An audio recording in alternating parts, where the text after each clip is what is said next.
Welcome to the Foul Play YouTube channel.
Hello everybody and thanks for joining.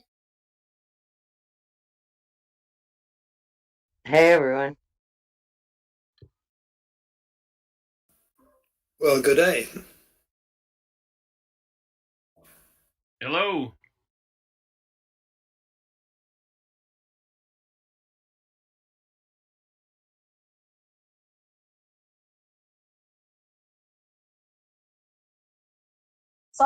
I'm sorry I was muted and didn't realize it. Hello everybody, welcome, thank you for coming. And I'm Jinx. Hi. Hi, everyone. Good morning from the land down under. And happy Mother's Day. Hi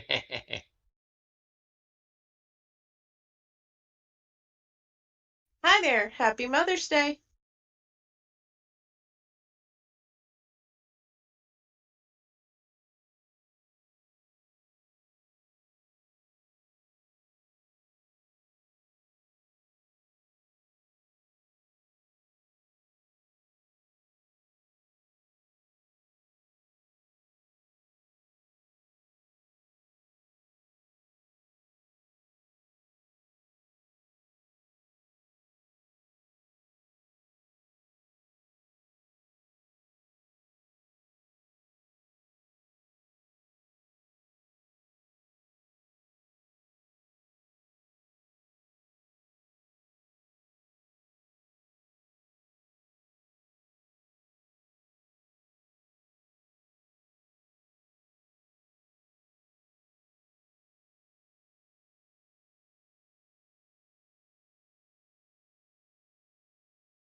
Jack, a couple of people are saying there's no sound.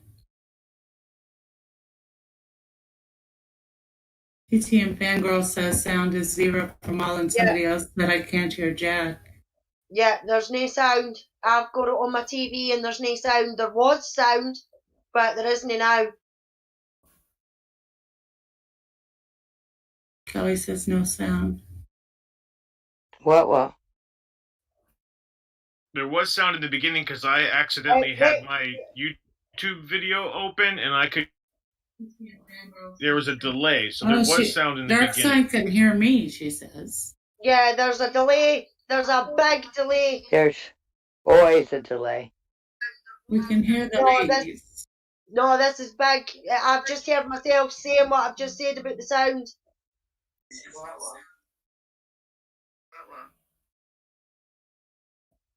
There was sound in the beginning because I accidentally had my YouTube video open and I could. There was a delay, so there was sound. Testing. hear Jack.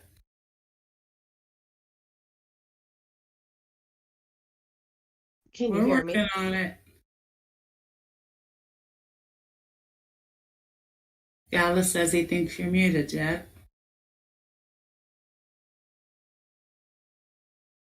Are you muted on OBS? Travis says, let's do another roll call and we can see who's muted.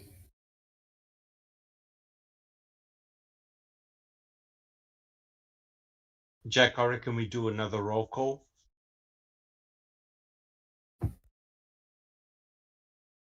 I can hear you. Can you hear Jack in chat? I think if you listen through Discord, it's all clear, but if you listen through YouTube, a lot of stuff is very hard to hear. Yeah, it's delayed really bad. It always is delay.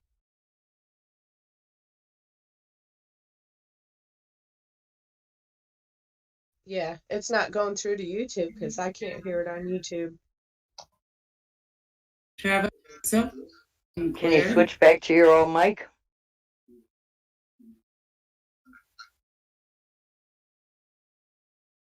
No? Okay. No, the delay is really bad. I'm hearing what we've just talked about. Something with your new mic, Jack?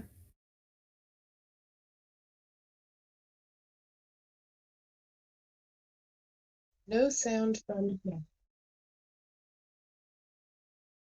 They said they can hear everyone else, they just can't hear him.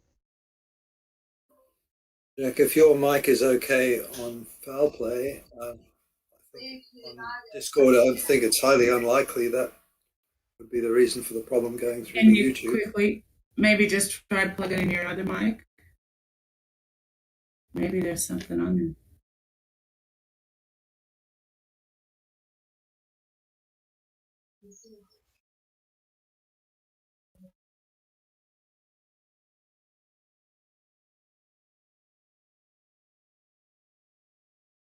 I think it's highly unlikely that would be the reason for the problem going through to YouTube.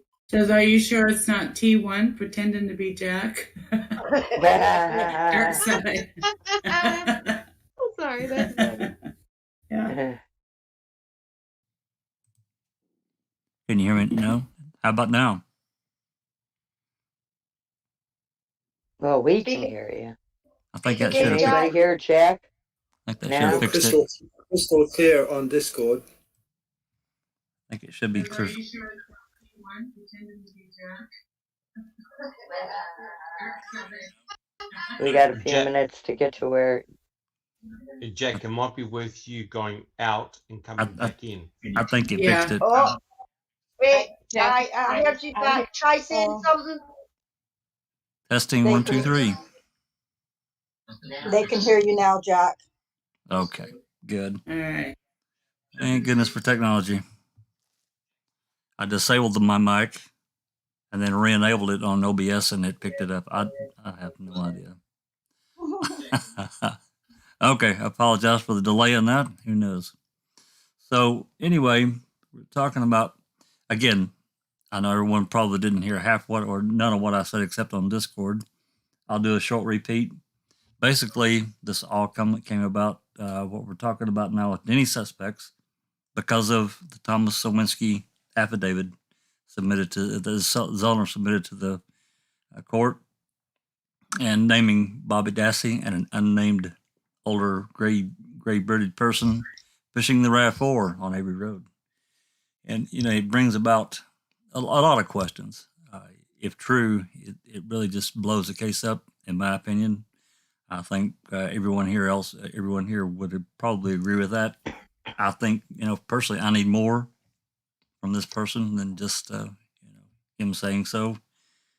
I need a phone record. I need something. I'm not saying he's lying. I'm not saying he's telling the truth, but I want more to push it forward. If he's going to come forward and make this accusation, because this is damning information, you know, for Bobby. and his family. It's damning information for this potential unnamed other person, whoever, if they get identified. So I need more. So let's move forward with that. Anyway, if the people that we talked about last week, we can talk about them more. It doesn't have to be limited to just people we may name today and talk about a little bit. I got a couple of things I did pull up of interest from just my own personal interest that I thought maybe we could throw out there. And one of them is I'm pulling it up here. I apologize for the delay, but one of them is Andres Martinez, and you'll see it pop in there. I pulled up the queso report, and he was on. He says he visited the salvage yard pretty often, looking for different car parts and so forth and so on. And but he denied that he was on the Avery salvage yard. Now the queso report doesn't really give you much. You can see it there. If you look at it, Special Agents Skowinski and Baldwin made contact with Andre Martinez, Manitowoc County Jail. Andres was interviewed about possible contact he may have had with Stephen Avery, but see Special Agent Kim Skowinski's report on details of that interview. Well, until recently, we didn't have that interview at all. But we do because of the efforts of Rookie and Yours got these extra reports from the DCI, and they did interview him, and he said he wasn't there. Now, he could have been lying. Of course, this in particular is because he attacked his girlfriend on November 5th, I think it was, and with an axe. And so that's a pretty serious thing, in my opinion. And, that kind of a violent attack on her, for whatever reason, it didn't really matter why, it deserves a second, maybe even a third look. Should he have been named as a Denny? I don't know. He denies being there, as best I can recall reading through this. There's another report out there as well, but he denied that he was there on the 31st, so that would preclude him in this aspect of being a Denny. But that doesn't mean that he told the truth, right? So I'll throw this name out there, and we'll just do what we did last week. We'll just start at the top. Alice, what do you think about Mr. Martinez? Yes, I think he should have been a Denny. Definitely. Okay. BB. Yeah, I think he should definitely be a Denny, and he was one of Steve's original Denny's, right? His 8 people. I think he was in that list. I didn't pull the list up, but I think you or someone did last Jack week. did, I think. Yeah. Yeah, there you go. So, yeah, I definitely think so too. Okay. Hugh. I don't know a whole lot about Martinez, but means, motive, and opportunity is the phrase I hear a lot, and I think I'd like to know whether he fits all of those. And those are really practical tests that have come up because of the need not to just allow anyone into the role of Denny, because if you just allowed anything, it would become completely unmanageable, I guess.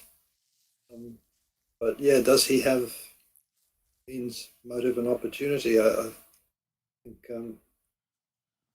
the axe wielding aspect that certainly does say a lot. But what about the other aspects? That's all I've got. Yeah, I don't. Certainly means an opportunity. I don't know about motive. I can't answer that one. Because it's included in the Denny requirement, which I think is, as we've all agreed, it's totally ridiculous. That should have never been allowed. So, okay, Jeff.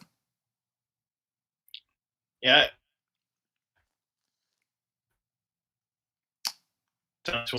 Information. You're breaking up there, Jeff. I'll have on him. Okay. We'll just go ahead and come back in and we'll get back to you. Rhonda? Just Rhonda?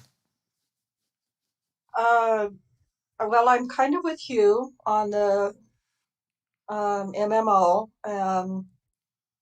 But yeah, I don't know that there was any, I mean, there's really no reason to not talk to just about anybody who was on the property that, especially that day. So yeah, of course, sure. Yeah, he seemed like a pretty rough character, but he taking an axe to your girlfriend. That's pretty serious. So I think that Right. probably maybe even a second or third look at that guy. Okay. Right, and with the accusation that Teresa was dismembered and all that stuff, then of course that's somebody you need to look at. Well, it comes into play. Absolutely, I agree. It does. Okay. All right. Thank you very much, Jinxie. I think he should have been considered a Denny suspect. I also think that we as a collective should try to get those. Can we get the records from when he hit his girlfriend with the hatchet? Because there might be some references also in that case file to Avery. I think we've got that. Because it was the 5th. Oh, we do have those? I have not seen those. So Yeah, I think we got that somewhere. I'll have to go look at that. Was there any reference in those records to Avery when they were like investigating him for that? It's been too long since I've read it. I don't want to commit. Yeah, he should have been looked at as a possible suspect or a person of interest. Excellent. All right. Yep. Jeff, you back in? Did you make it back?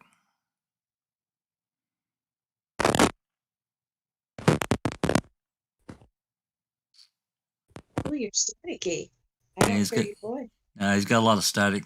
Can you hear me now? There we go. Yay. Yeah, okay, there we go. Actually, all I was trying to say was that I was going to pass on that Denny suspect. I don't have enough information. I understand. Sure. Okay, fair enough. Susan.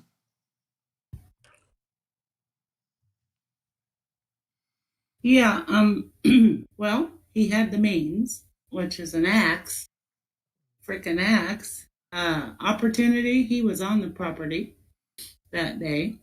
Motive, the guy's obviously cray-cray. So I'd say, yeah, I think he could possibly be a Denny. Very good. Thank you very much. That's it. Yeah. Dr. Silkman. Just a couple of points. It's very interesting that Brendan Dassey actually mentioned his name when he was being interviewed. I think it was by O'Neill. He actually mentioned the person who attacked his girlfriend with an axe.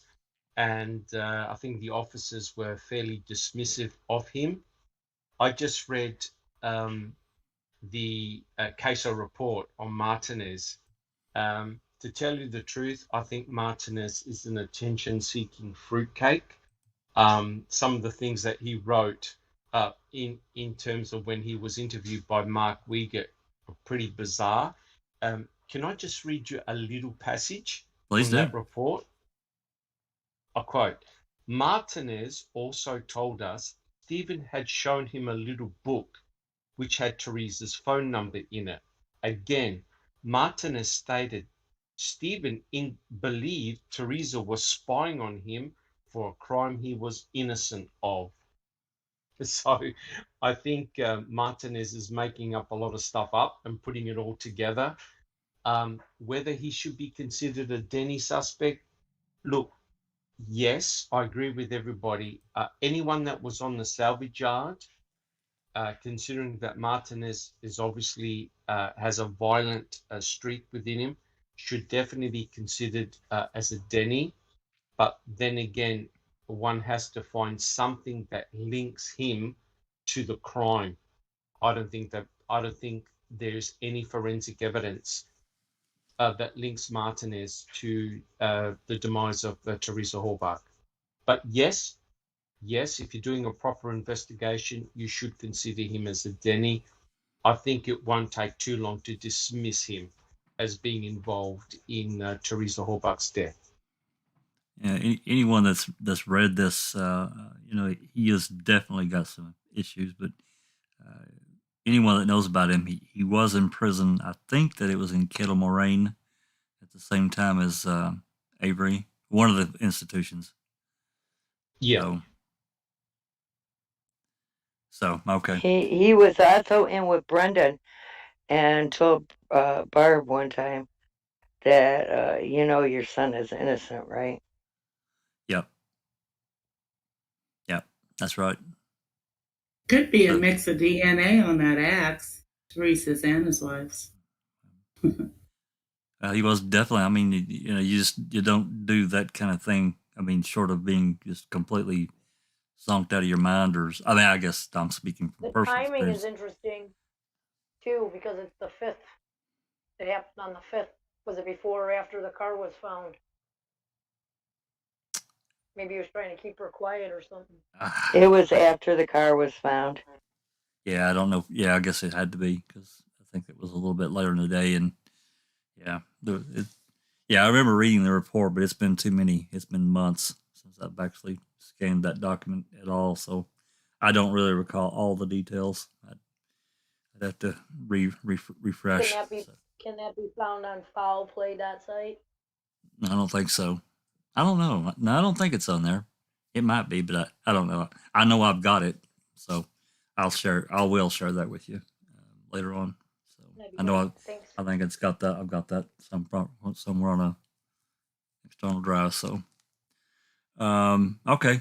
Anything else, Doc? Before I move on to Sammy? Well, I mean, they spoke to him, right? So Yep. Clearly he was a person of interest, and Mark Wigger interviewed him when he was in the Green Bay Correctional Institute. So they definitely spoke to Martinez. And at the end, I'll just read it out. I quote, "I then provided Martinez with a business card and thanked him for his cooperation, at which time we left the interview room." So what does that tend to indicate to you? Yeah. Yeah. Mark Wigger wasn't looking at Martinez. No. He's done. I think that, of course, we, as everyone else thinks, they had their guys, and you can read through, and I did it actually earlier today. Read through many of the DCI reports, just looking for someone I'm going to bring up. I mentioned them last week, but I'm going to go a little bit more in depth tonight about another person, Alex Quadrini. But I was looking for maybe a potential, DCI report on him because I haven't read through all of them, and there isn't one. And Alex Quadrini is a convicted murderer that got out, so I'm not surprised that there wasn't one. But anyway, okay, thank you very, very much, Doc. Sammy. Oh, Martinez. Yep, Martinez. Martinez, yes. For Denny. I've done research and a lot of other stuff came up that I came across, and absolutely, just the simple fact that he was on the property, absolutely. Susan, you got something to add? Oh, I just wanted to read what Travis wrote in chat. He said, so 3 requirements for a third-party suspect in Wisconsin: motive, opportunity, and in addition, some evidence directly connecting a third person with the offense charged. That's interesting. So you have to have some evidence. Wow.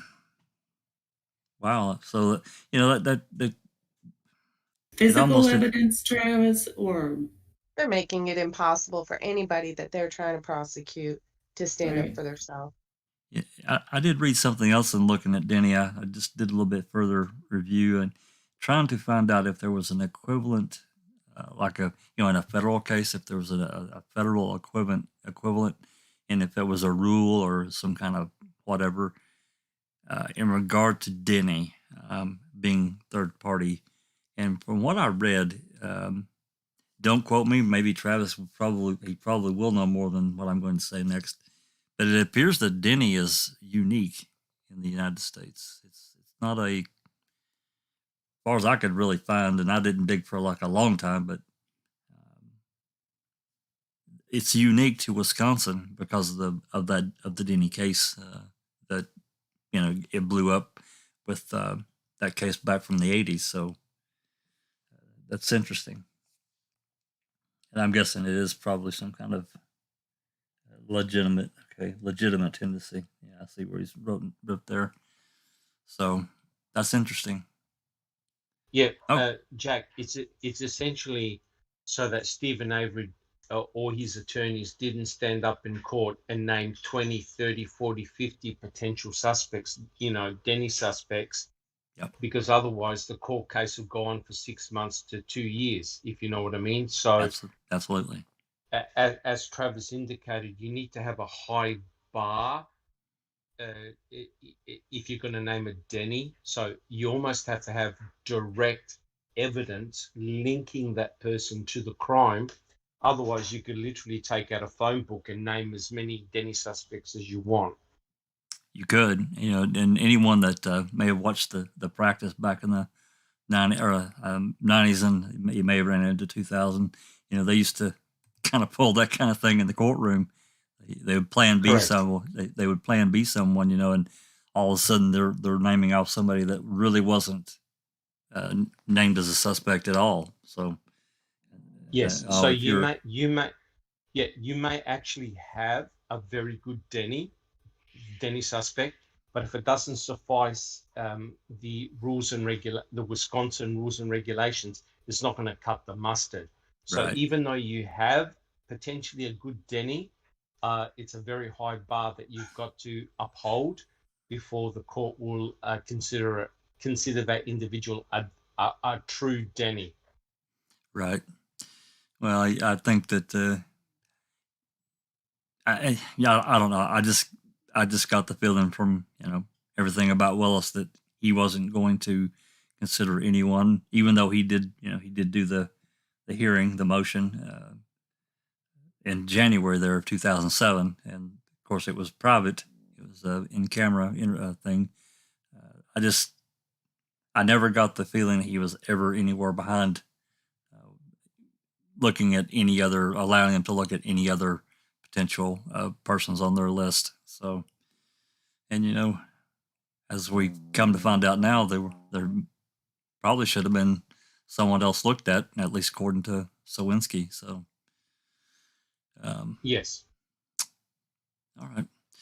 So, I think everybody pretty much agrees that Mr. Sawinski should have been considered and looked at maybe a little bit, or Mr. Martinez a little bit harder.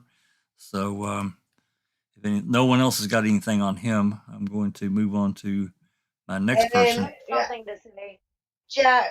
Yeah, and Travis is saying Denny took a view that was more defendant friendly than California.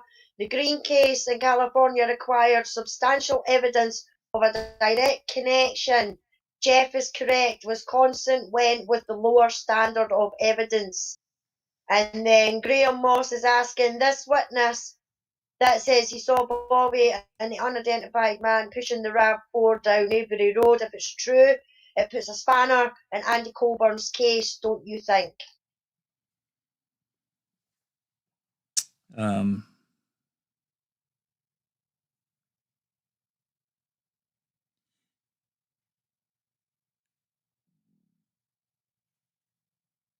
Well, yeah. I would think. Yeah, go ahead. I would think it would, wouldn't it? Yeah, I would think so. I was rereading what Graham had wrote there. Well, yeah, it does.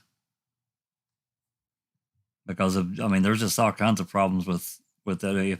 If it's true, that's what I said in the beginning.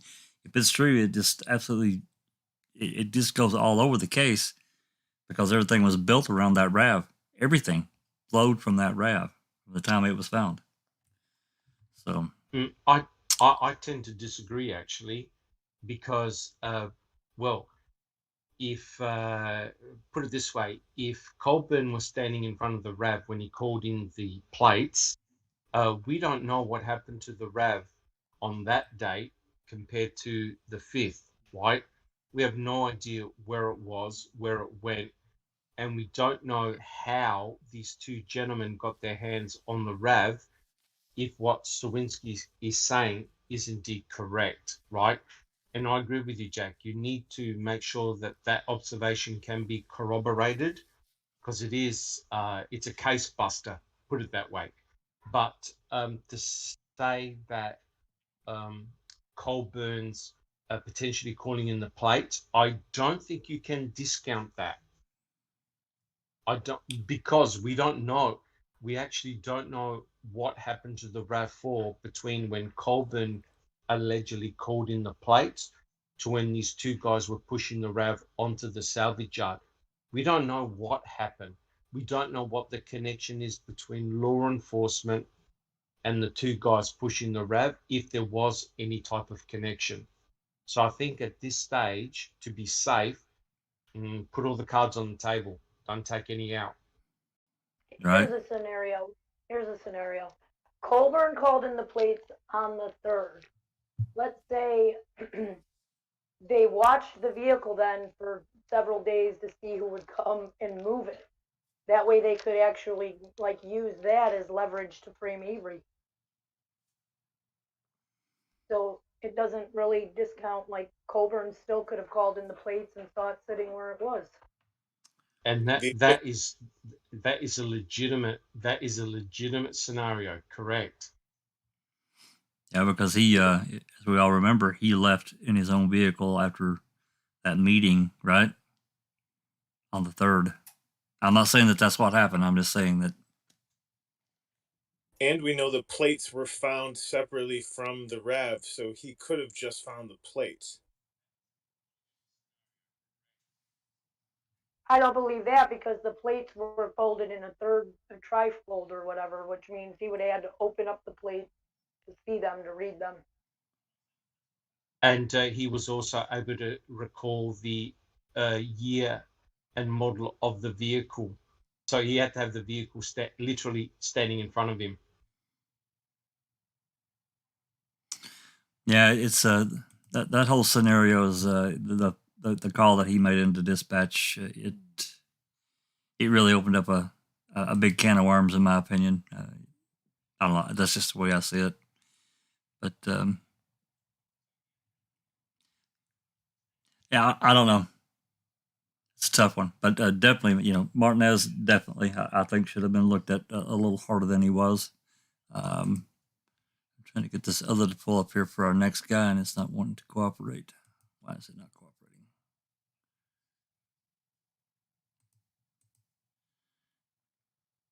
I was wanting to play a call that my next guy that I'm going to bring up is, of course, Alex Quadrini, and his role in, and again, this could just be completely innocuous. It could be nothing more than just a phone call. But looks like this is just not going to cooperate. I don't know what's going on with OBS today, but it's not being very nice. But anyway, if there's no more questions about Mr. Martinez, I'm going to move on to Alex Quadrini. He's as everyone knows, and you can see in this list to this PDF file I pulled up, he did make a phone call to Teresa on November 1st at 12:32 p.m. Incoming call, it's got the number there, and this is a message from Alex Quadrini, phone regarding family pictures. Let's see here. He left his phone number, his work number, and a cellular number. So I'm going to try to play this here. I don't know if it'll come through, but I'm going to try. Maybe it will. You guys tell me if you can hear it or not. Oh, remember to unmute YouTube for a second.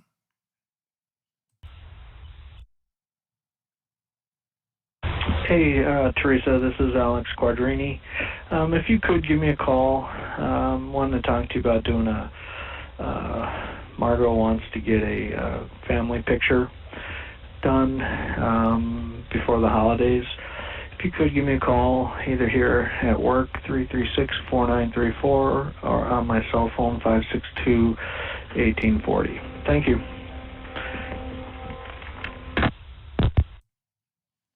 Did y'all hear that? I hear. You did? I think so, yeah. Okay. It was a very short call. It didn't last long. But Yeah, it's on the now. Okay. It's still playing the now on YouTube. I've got it on my telly.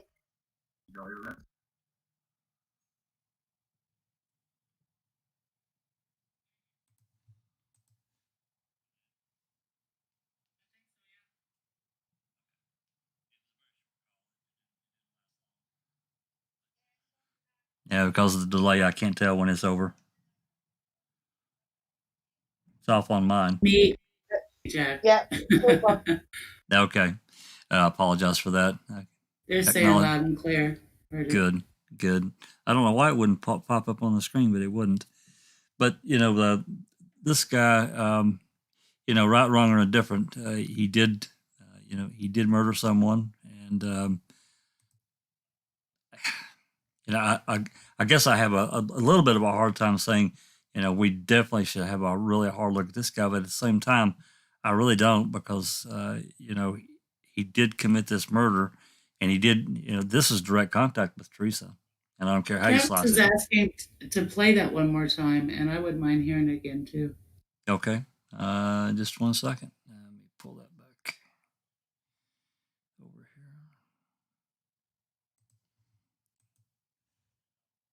I don't know why this one will not just appear on.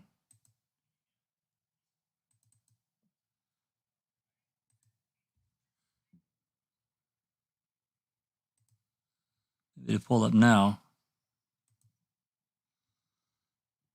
Give it just a second there to pop in. I think it will.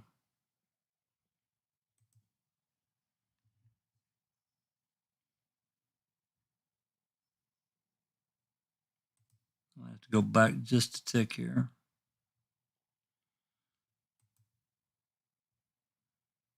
(821-1305), and my extension is 173. Thank you so much for your help. Bye-bye.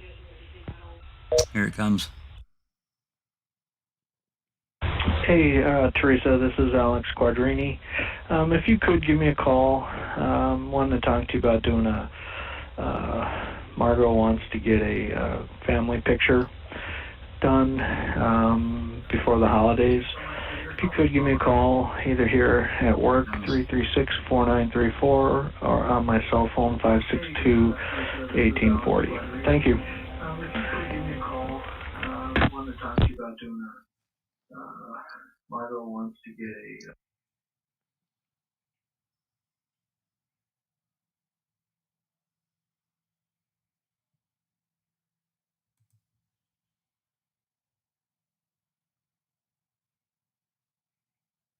Hopefully everyone got it that time.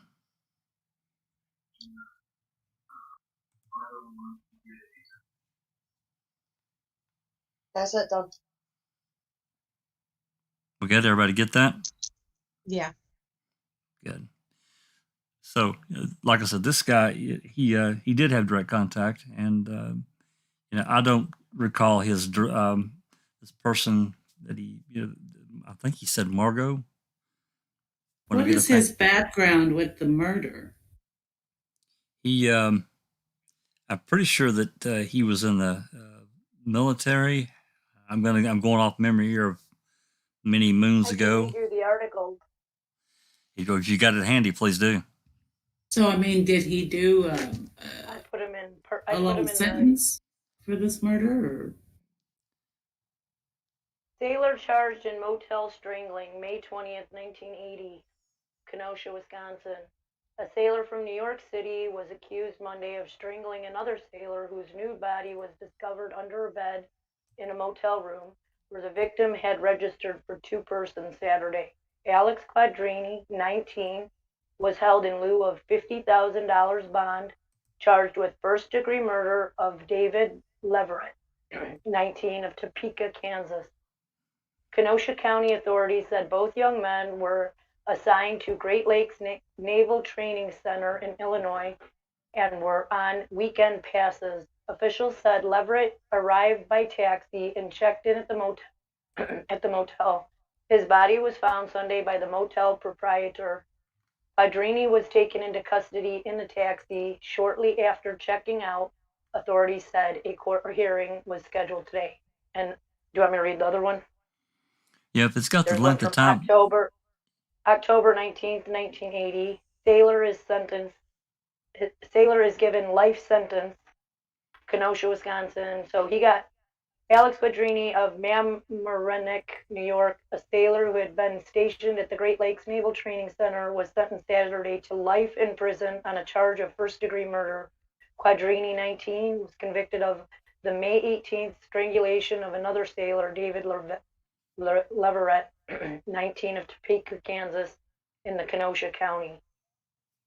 Circuit Court Judge Zevers issued the sentence after the jury reached its verdict following 8 hours of deliberation.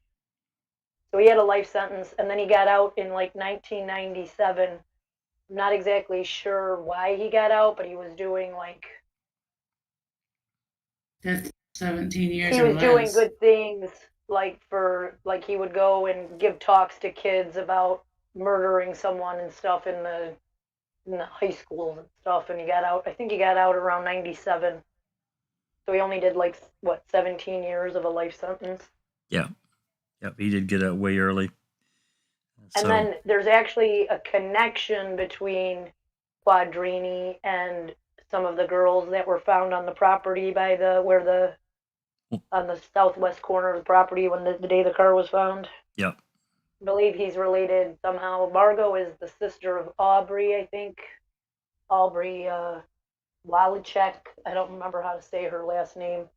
And even maybe Jolene Bain. And those two were also photographers, so it was weird for him to be calling Teresa for a picture. Why not his sister-in-law? Well, you know, one would think, right? So, yeah, I appreciate that information. She was going to be, maybe she was going to be in the photo, the sister-in-law. Well, she probably, no, I don't think the sister-in-law would have, but the mother might have been. Possibly. I don't know. But, you know, another possibility is they knew Teresa was starting her own business, and they might have been trying to help their friend get a little business. That's right. Start her off, and they could have suggested her as well. It's possible. You know, maybe he's just, you know, whatever he did, he paid penance for. So, well, I guess we'll always pay penance, but he would never do it again. At the same time, he did, you know, commit this murder at a very young age, and so that shows a extreme tendency to take someone's life. You know, we can all be violent, but that's a whole different game than killing someone. If he was indeed guilty. Well, I don't think he ever denied his guilt. Okay. Yeah. Like he went out and did talks with people about what he had done. About his life and what he had done. So yeah. He was trying to prevent it from happening to, like, maybe it was an accidental murder for, you know, not necessarily premeditated. Maybe it was heat of the passion type of thing. Maybe the guy came onto him or something. I don't know what the exact reason was, but so I don't think he ever said he didn't, like, deny it completely. Take responsibility for it. Right. I don't see anything like that in he did try to like appeal his stuff, but I don't know if that's why he got out. I really don't know why he got out. He got a life sentence.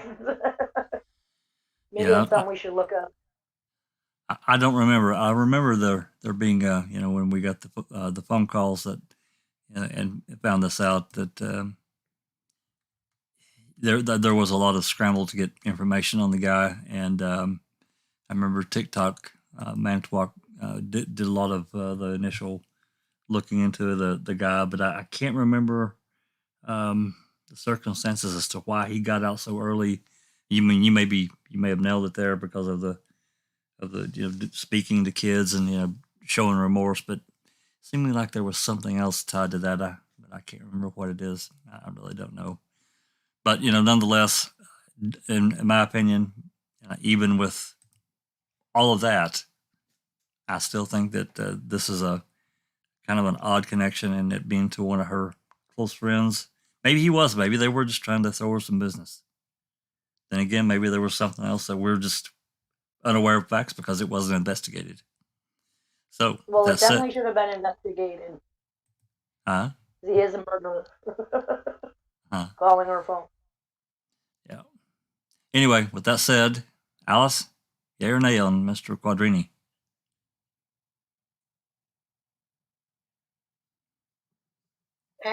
I don't really know much about him, but what we've just talked about, then yeah, I think so. You?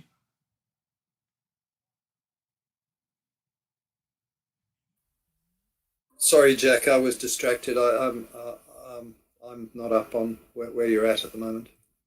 Alex Quadrini, yes or no? Yes. Fair enough. Yes, for sure. Jeff? Yes, and I think the phone call is the evidence that ties it, that makes it direct evidence. That's right. He I called her. feel like in my gut is telling me recently, and now I changed my feelings that I think it's a third party that hasn't been named yet, and so I'm very interested in looking at the list under highly scrutinized eyes. So yes. Okay. Thank you very much. Jess Rhonda.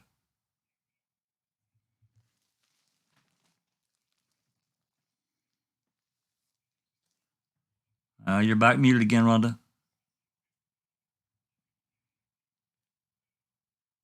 Gosh, I'm not really sure about Quadrini. I'm a little indifferent. Typically, I don't know. I'm on the fence. I understand. If he did, it would be because he wants to, there are reasons why people would insert themselves, killers or committers of a crime would insert themselves into an investigation. And, he certainly could fit into one of those spots. On the other hand, I'm curious about a motive. I'm not sure of a motive. Right. Seems I mean, I Once a thin. realize murderer, always a murderer? I don't well, know. no, not necessarily. Not necessarily, though. Especially if his crime at 19 was done in the heat of a passion, as was mentioned, or not excusing it.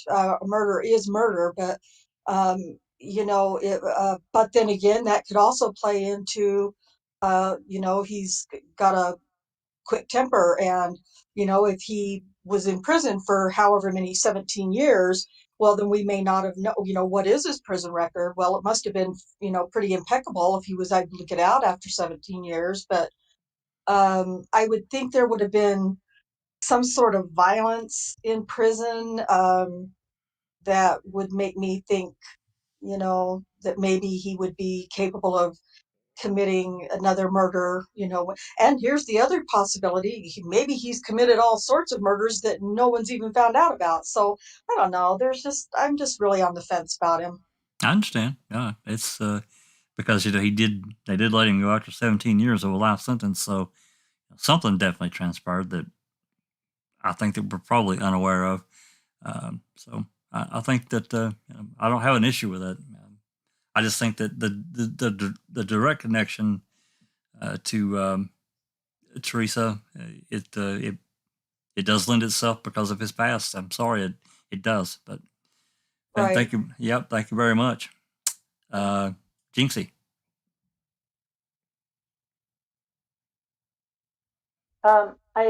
I think he should have been investigated at the very least. How can you have direct evidence if you don't investigate them in the first place? I don't know if he'd make a good Denny. He's definitely interesting. But also, I would like to ask, because T1's asking, when was the call made? Was it the first? November 1st. November 1st. Okay, just so you know. So at that point in time, as far as we know, Teresa's not been reported to anyone. So everybody's just going about their regular business of making phone calls to her and everything. So it is, again, this just could be completely innocuous, and he's not a murderer anymore. He would never do it. He made a mistake, and he was able to get his life back. And so at that point in time, though, maybe the phone call is nothing. Maybe, again, it's inserting. I don't know. All right, fair enough. Susan. Yeah, I understand the tie to Teresa through the phone call, but then tying it all to Avery, does that mean the cops found her dead and then did everything? I don't know. There's just a lot of questions in my mind that how do you tie it all together? But I'll just say that yes, they should have done a deeper investigation on the guy. Well, not to get too far off the track there, but I think that for many of us, that we think that someone else definitely killed her and dismembered her, and they found her and used that to their benefit, to go after Avery and the way they did. Of course, it took time for them to build all that together, but that's really kind of what I think. That's kind of what I think. I don't think they killed her. I don't think anyone in law enforcement necessarily killed her. I think that... I'm just thinking about Kathleen, and she says, that the killer planted the blood in the RAV. And, yeah, right. I understand. I don't know. Sure. Yeah. Yeah, that lends itself to a whole other... It does lend itself to a whole other can of worms, so to speak. And, there's all these other people we're talking about may not be involved at all because of the nature of what we, of what she said and what we know, his blood in the RAV and just all kinds of different things. The RAV getting moved to the property. There are a lot of things that wouldn't make sense, for this person that, from what we could tell, probably only had a couple of contacts with Teresa. Apparently, he's following up with this phone call here. That's what it sounds like. So, yeah. So, all right, moving forward, Dr. Silkman. Just quickly, I think the link between Quadrini and Teresa Horbach is rather tenuous. I really wouldn't call him a very good Denny suspect. I think the issue is that had a proper victimology being done in the first place, we wouldn't be asking questions like this. In other words, anyone that potentially phoned up Teresa Horbach, especially with that type of background, being a convicted murderer, you really need to investigate, and possibly a very quick investigation could have ruled him, in or out. But just a quick point and a final point on Quadrini. It's interesting that he phoned one day allegedly after Teresa Horbach disappeared, right? That's right. And look what happened when Stephen Avery called Teresa Horbach at 4:30 in the afternoon. He was saying that, that's just to establish an alibi. Well, that's exactly, or potentially one can look at this, and that's exactly what Quadrini did, establishing an alibi, saying, hey, look, I phoned her up and she didn't respond, and et cetera, et cetera. So in that case, I feel that, yes, he should be looked at, but I really seriously don't consider him a potential Denny in that regard. I understand. And that, you very well could be right. In looking at him, I think that he should have been definitely eliminated at minimum. Looked at hard and found out where he was, and correct. As Rhonda would say, corroborate. Correct. But the main issue here, and Kelly said it in chat, if a proper victimology was actually done with Teresa Horbach, in other words, all her contacts, the mere fact that Quadrini is ringing up about a photograph means he had to have set something up, right? So that's right. You could check his number. Was he the guy who was harassing? Someone was doing harassment calls to Teresa Horbach, right? So right. was it the same person? Was it Quadrini? Was it somebody else? Again, it's ridiculous that now we're coming up with all these potential Denny's where it should have been looked at right in 2005, when the investigation was first starting. Yeah, it is ridiculous because, even if the case is complicated as this, I think that if we come up with more than just a few names passed of, I think that shows the lack of, basically the cops, like I said, these DCI reports, there are several of them. I was on with BB. I was kind of reading through them, and we were talking in Discord earlier today, and it was just like one after the other. They were going through these various people that had contact with the Avery salvage yard somewhere in that time frame of late October, early November. There was nothing to it. They had the receipt of what they had done, but they're calling up anyway, just as a report. And it was absolutely ridiculous that they wasted this time doing this. These were just normal, everyday people that had no contact at all, apparently, with Teresa, and no whatsoever. They had contact with the yard. Yes. So that's interesting. I like I said, again, if a proper and in-depth victimology study had been done, we wouldn't be asking these questions today. Agreed. Which is rather sad, actually. It really is, because here we are a decade and a half later. You would think maybe that, they might have asked for a DNA sample, since the guy was a murderer. Well, correct. And of course, we've got A23. We've also got the blood on the flash card.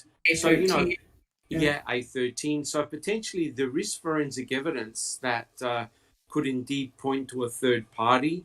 It's a matter of being strategic and obtaining DNA samples from potential suspects and ruling them in or out. That's right.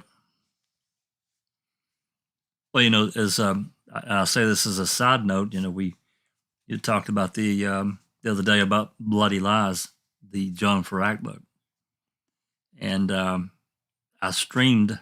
How long did we stream the other day? Was you there, Susan? You were there, weren't you? No, darn it, I missed that. It was like 4 hours. It seems like, Jack.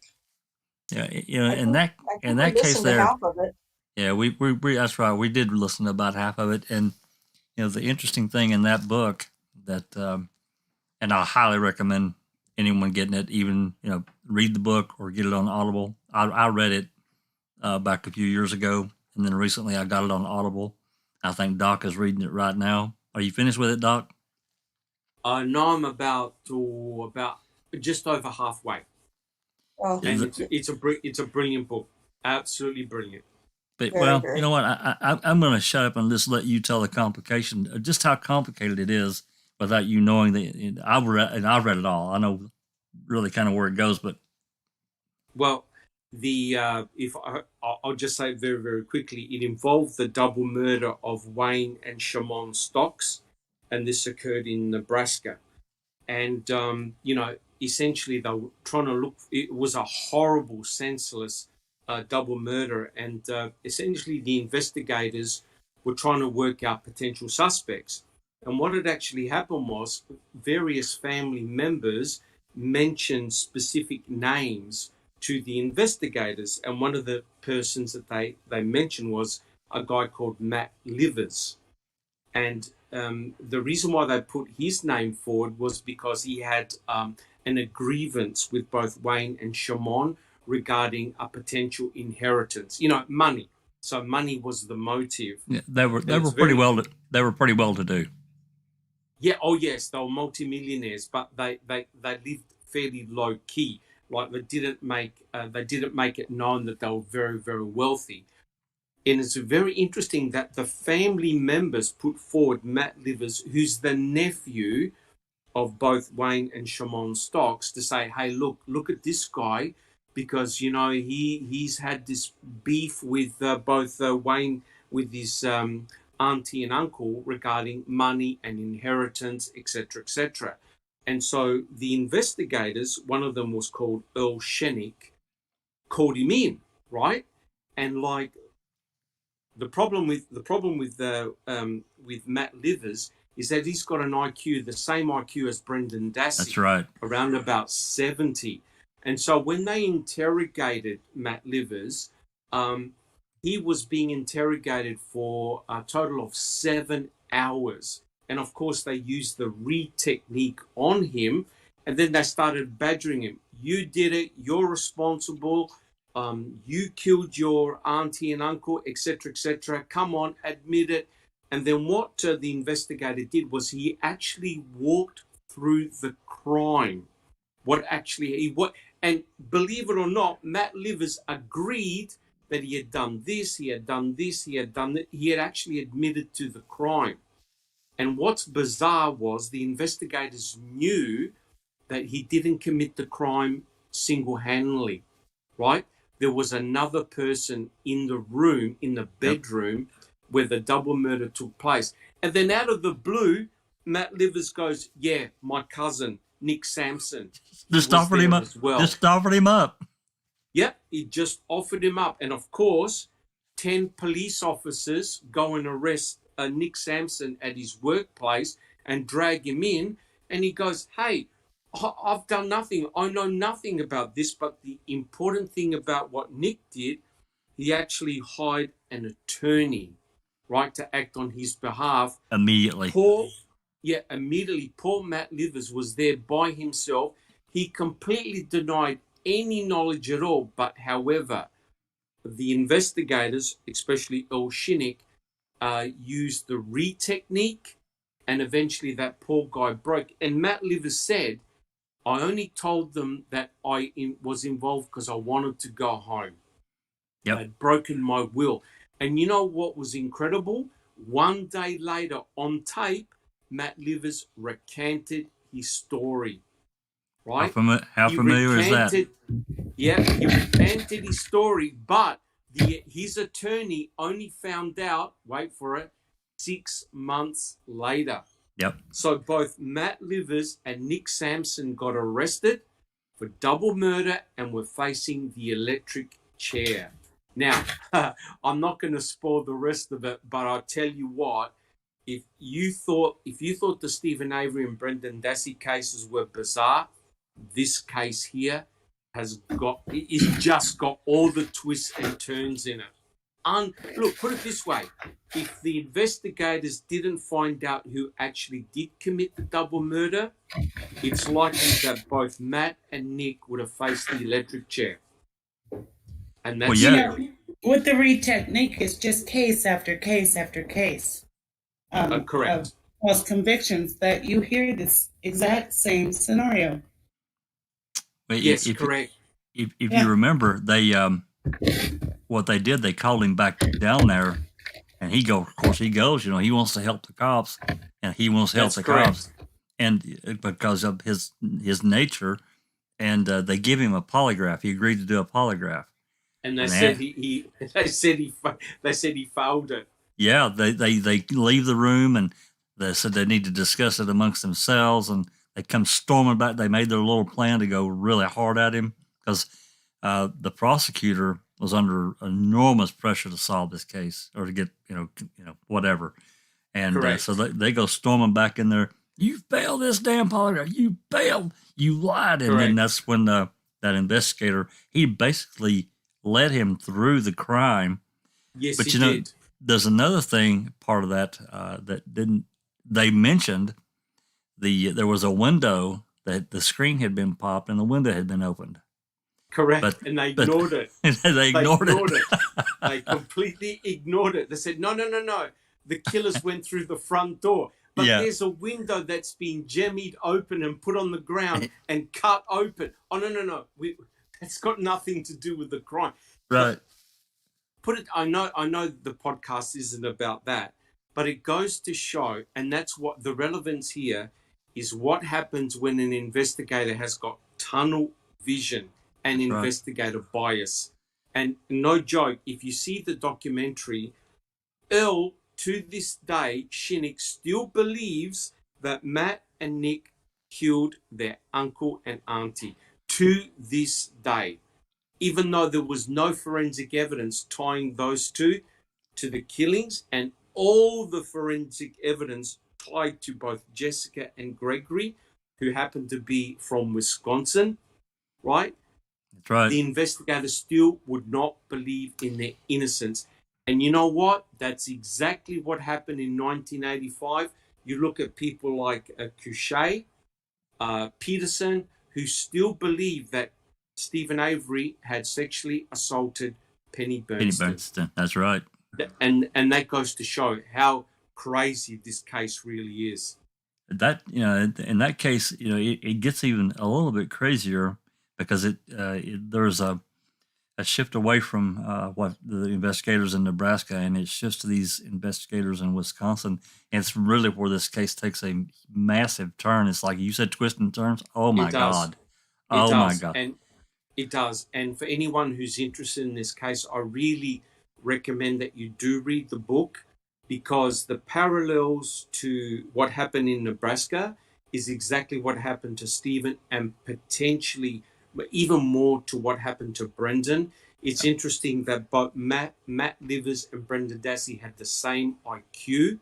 They also said that they were innocent, and their interrogator said, no, you're guilty. And in actual case, what is unbelievable is that both Shenick, Fassbender, and Wiegert walked through the crime with their respective suspects, and the suspects agreed. And at the end of the interrogation session, they recanted and said, look, I only told them what they wanted to hear because I wanted to get out. That's right. And it's incredible, isn't it? But It anyway, is that's incredible. that's a podcast for another day, Jack 61.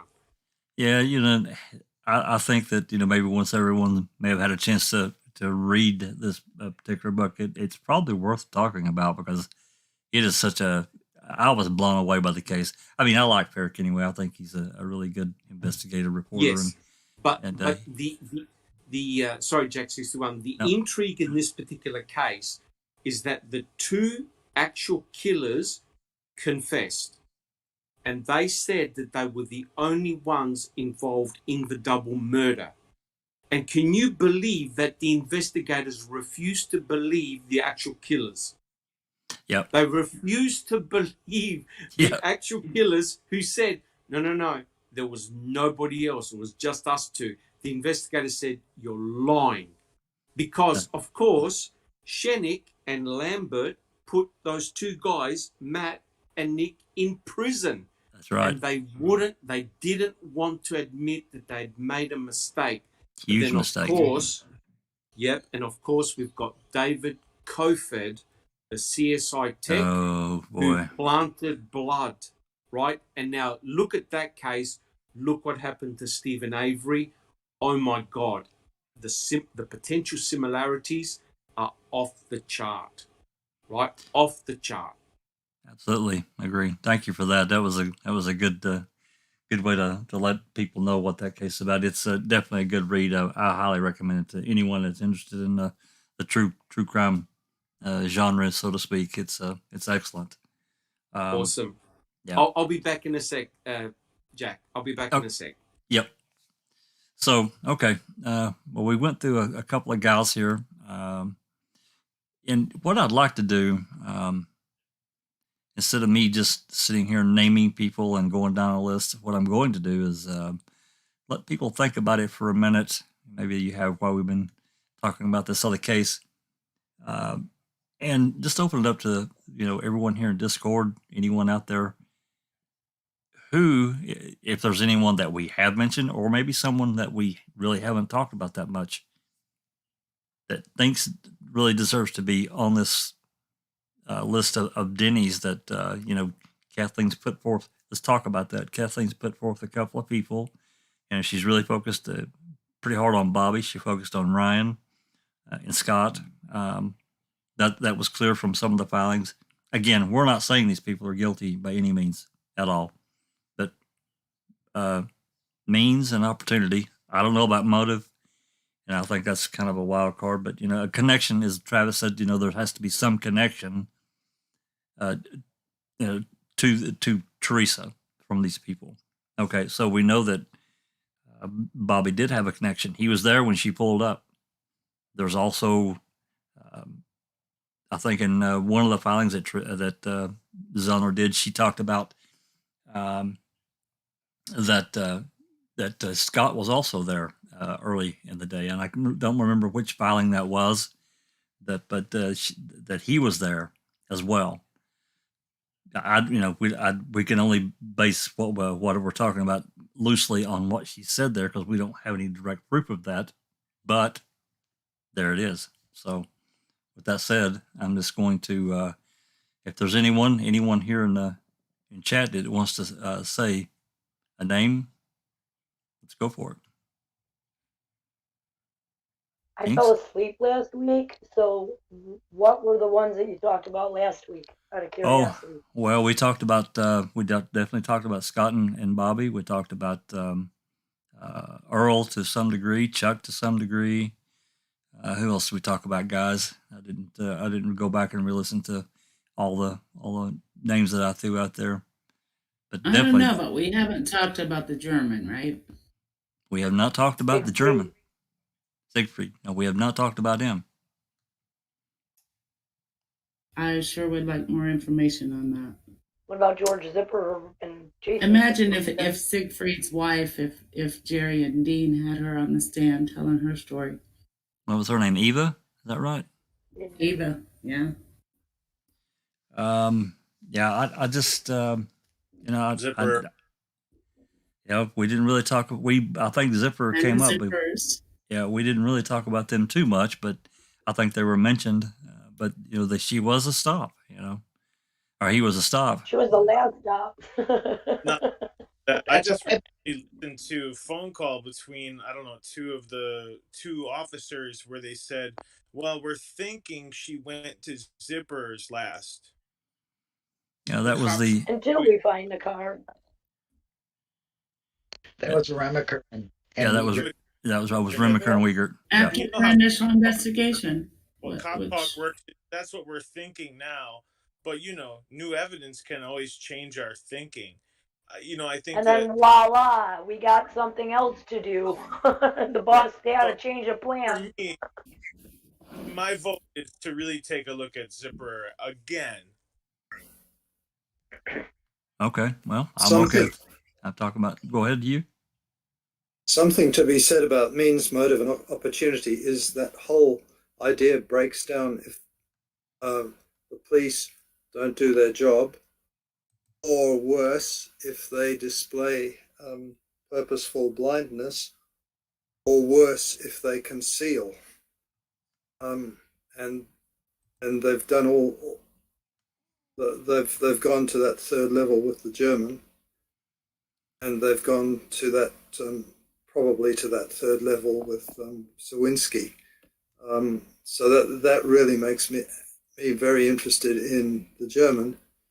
They've certainly gone to the second level with Zipperer and Son. So just that breakdown of the means, motive, and opportunity. It doesn't work if the police aren't motivated to look for evidence the way they should, and more so if they're deliberately avoiding looking, or concealing is the worst thing of the lot. So what you're saying is if they don't want to know the answer to the question, they don't ask it. Yeah, how do they find means, motive, and opportunity if they're not looking, or worse, if they deliberately hiding stuff? Agreed. They deliberately hid stuff from the Zipper's residence, like the voicemail from their house. There's a piece of paper that Teresa wrote and left them. That's missing. A check. He definitely said some odd stuff on the phone when they called him about shooting her because she trespassed. The dogs ate her, or whatever he was saying. Yeah. Come in my yard, I'll shoot her. Well, let's take these one at a time, and I'm going to have to rely on others.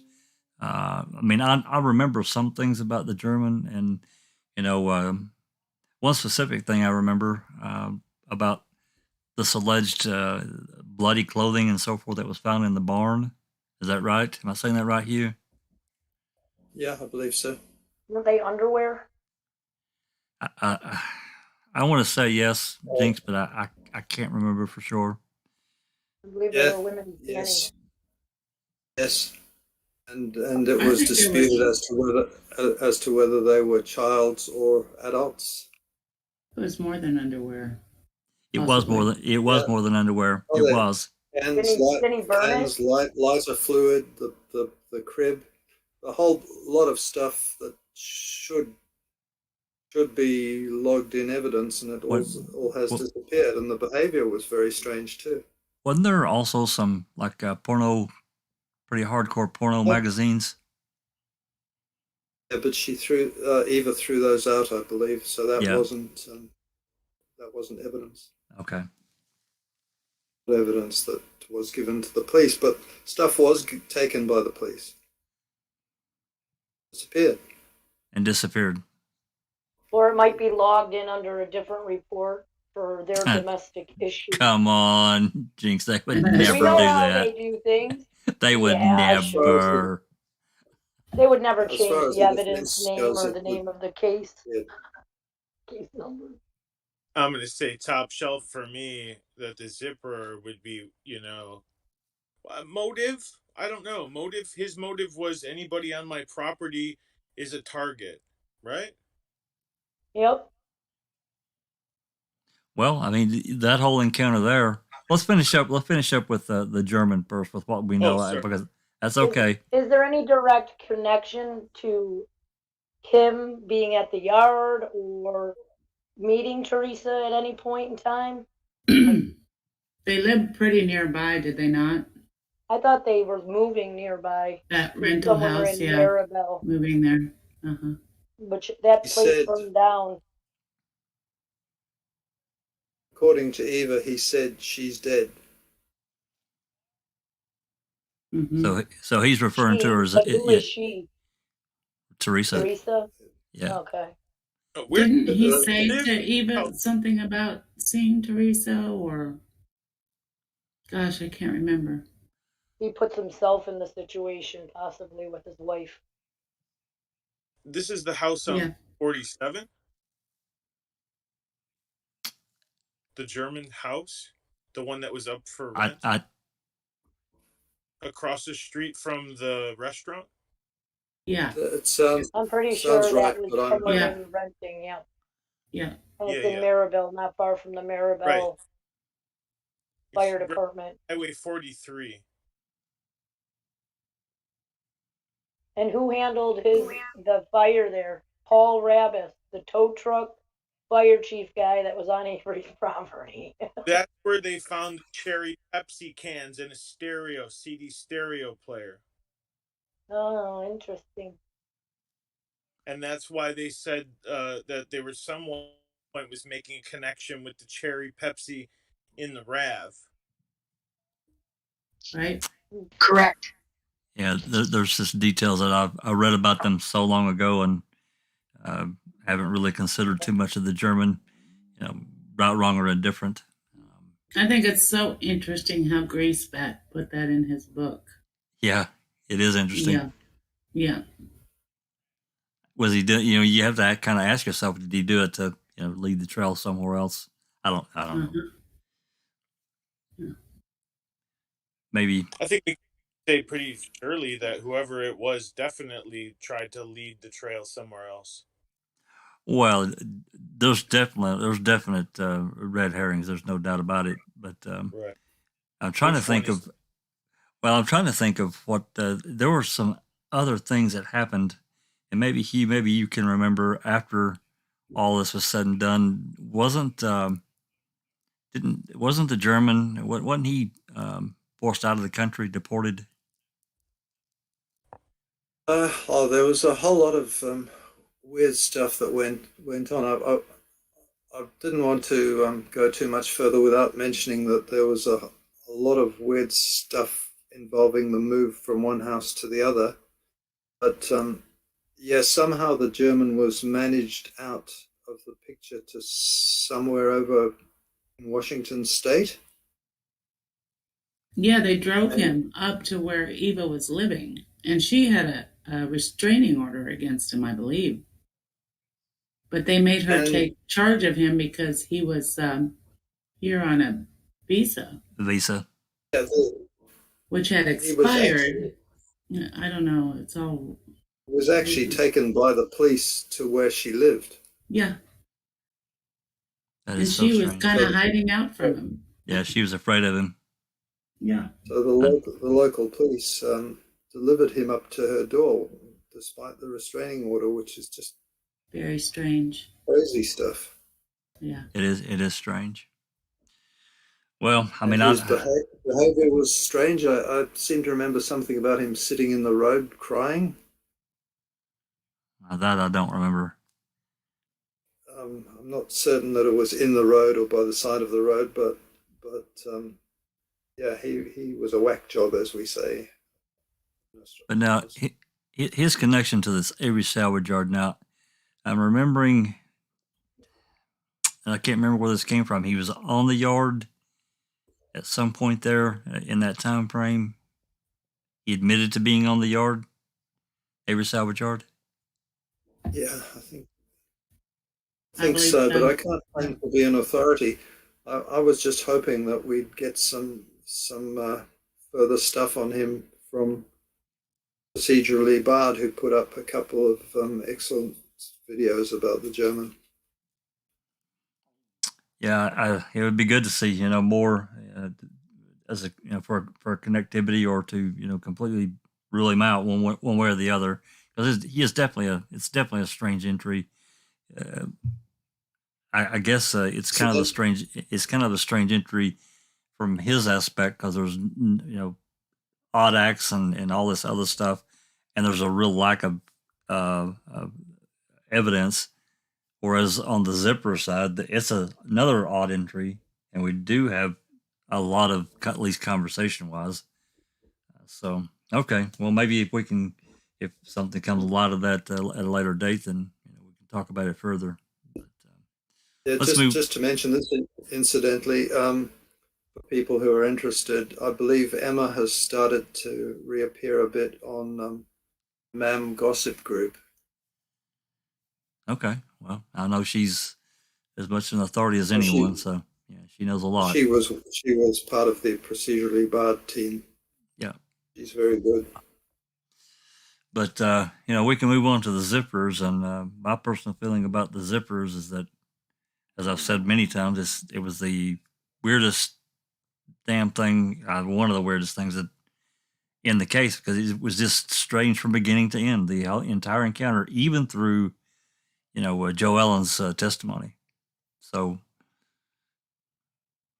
Jeff, I think you wanted to talk about the zippers a little bit. Oh yeah, I misunderstood. I thought we were talking about zippers, and I kind of tuned out for a second. But I do want to say a few things about just things that have already been brought up. Things that I said. One of them is that call with the officers saying that was her last stop. How does that change? How did they do that? So I think that motive, as I said earlier, the motive is anybody on my property, I'll shoot him, my dog will eat him. Opportunity, she was there that day. And direct evidence. Threats. If she comes around here, I want her arrested. Don't have her, that's a pretty defensive approach to take to law enforcement. Yeah, if you see her around here, you better arrest her. It's just like it's a psychological move or whatever. It's a way to put up this big front. So yeah, we need to definitely top shelf for me this week. Well, he with George Zipper, that call was made, from a telemarketer, as we understand, as if what we've been told is true. These telemarketers scan local whatever newspapers and so forth, and they see these people who are selling vehicles, and so they, as a service to Auto Trader, they scan these locals, and they find out in whatever means, and they make these calls on behalf of Auto Trader to set up an appointment, which apparently is what happened in this case. And he said, well, I didn't call Auto Trader, and he's raising all kinds of hell about it. And of course, to add to that, apparently, old man George was a drinker at the time, and he liked to get several beers in him, and then talk shop with people. It didn't matter to him either. There's also this connection.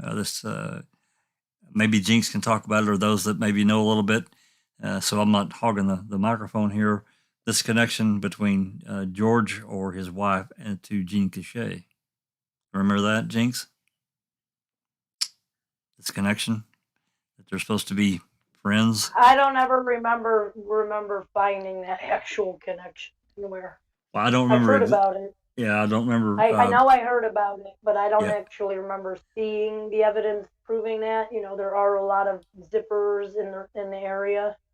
Another odd name that is popular out there, Oh, in that area there? Oh, yeah, Zipper, yeah. There's another George Zipper out there too. So last week I did look up some criminal reports on that name, George Zipper, and I did check the birth date. I could be wrong, but somebody under that name, George Zipper, did receive a citation for unregistered vehicles. And that was just recently? No, that was around, well, yeah, I don't know what the year was. It could have been after, it could have been, 2010 or whatever. It didn't seem like it was 2005 or anything, but I definitely did see that. So that would make sense if, people, Auto Trader, do they do drive-bys and say, oh, this guy has a lot of cars, maybe he'd sell one? As you were saying, sometimes people are doing scams. Well, this is what Auto Trader does, and even Steven talks about the first appointment he ever had was called by a telemarketer that had seen he put an ad in the paper, and George Zipper's grandson Jason did have his car in the paper around that time. So I do believe that Auto Trader did call them through telemarketer, and he probably set it up with maybe Jason, and then Jason was like, because he was only 18, just gave his dad's name or whatever, or his grandfather's name is the person that would be, maybe George was supposed to be there or something, because he goes to school, he's only 18, senior in high school. So I do believe that happened with the Auto Trader marketing. It probably did. I think that's something that they employed. Yeah. And by the way, it was George Zipper who had a failure to register or whatever you just said, and that was in 2019. Unregistered and vehicle. He's still listed at that address. I thought they moved from there. I hadn't heard about a move. They own another property about 2 blocks from there, 6 blocks from there or something. Oh. Yeah, well, to move a little further into the zippers and the oddness, and Travis is right. We need direct evidence, and the only real direct evidence, well, there's 2 things. Well, one of them's indirect, is the message that Teresa left. Apparently, that we've never got to hear, and number 2, she did come there. Either, I mean, I really lean more towards what Jinx has said for forever, is that it was after she left the Avery salvage yard. That's where she went. That she couldn't find wherever their house was before, and she wanted to move on to the Averys and get that done, and try to make a trip back around to get this Jason Spyrbird take a photograph of it. But regardless of the fact, so phone call and then a visit. Both of her pings are also at towers that are closer towards Zipper's place. Like the last tower she pings is the same tower she pinged coming into Zipper's, coming into Manitowoc to go to Zipper's, and then she pings that tower and she sends whoever that was to voicemail. Like she purposely did that. EFNA. That's pressing end. That was the Whitelaw Tower, right? And it was the Whitelaw Tower, yep. And it was just, she was hitting the other side of it, meaning like when she was coming in, she was hitting one side of it, and then if she was coming down, what is that, 10, not 10, there's a highway right there that's right by Avery. She could get on there. She would make a left out of Avery's to get back on the highway 147. to go the direction she had before, getting off at the same 10 or B or wherever the hell that road is. Right, and then she'd be coming in on that tower the other way from the north, coming down Right. south. So I don't know. And I And there was recently that piece of paper too that bothers me too, because in Remaker's report, I believe it was Remaker, when they were there, they there was a piece of paper that had her phone number on it that was in their house or on their porch that Teresa wrote. If you want to put your, she's like, if you want to put your ad in the paper, in the magazine, you call me at this number, because it was a lead appointment, something made through the telemarketers to show Right. them how it was. And supposedly it was dated 10/31. I have never seen this paper. I have not seen it logged anywhere. And he says there was no time on it. But I have to wonder now, because of everything they hide, what that time was that she was on that property. Maybe it was written on there 10/31, 2:30 in the afternoon or whatever. We don't know what she wrote because we haven't seen it, and it's gone. Just like the voicemail that said, I can't find the place. That's all we know, really. That's the only thing that we know about that voicemail. She was Well, having troubles finding the place. I think that everybody probably agrees that if that voicemail would have helped Ken Kratz, it would have been played. We would still be hearing it to this day. Correct. So I think that the voicemail, whatever it was, hurt their case. And And about direct evidence, let's say right now we don't have any, but we do have unidentified fingerprints all over the car. Yep. And we have an unidentified partial of A23. What is that, A23A or A23? It's And there's A23 also and blood in the quarry where there were bones found. CX. That hasn't been identified. That could all be direct evidence to someone else, such as Zipper or his grandson or anyone in their family. Had they been collected by them. They didn't collect any of that stuff from George Zipper or anything. So T1's got a good comment here. The Zipper's timeline changes as well, and it did. And that's another thing that, this statement that Joe Ellen gave was written by, I don't remember if it was Remaker or was it Remaker that wrote the statement? I think it was Deirdre. Deirdre, yeah. Deadhead. That's my nickname for him. I apologize. But, that's okay. He's the one that wrote the statement. She didn't write it. But this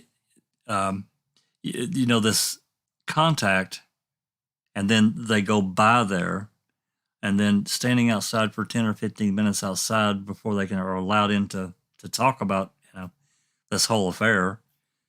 The voicemail that we've never been able to get, the very fact that, they send back a Manitowoc County Sheriff's officer on the 6th to get this recording. The recording disappears.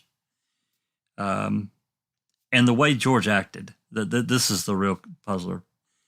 And drinking or not drinking, I think that Jeff's pretty well top shelved it there.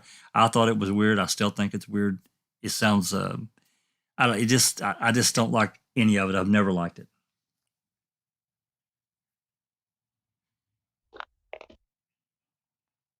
One of the things that I looked at the map, we were talking about the cell phone pings. Yes. I double checked the map forwards and backwards, because sometimes if you go to a place, it's actually faster to take a different route home. I do that quite often. I do that here. Just a little diversion, because a left turn you're not going to wait as long if you take a right turn, etc.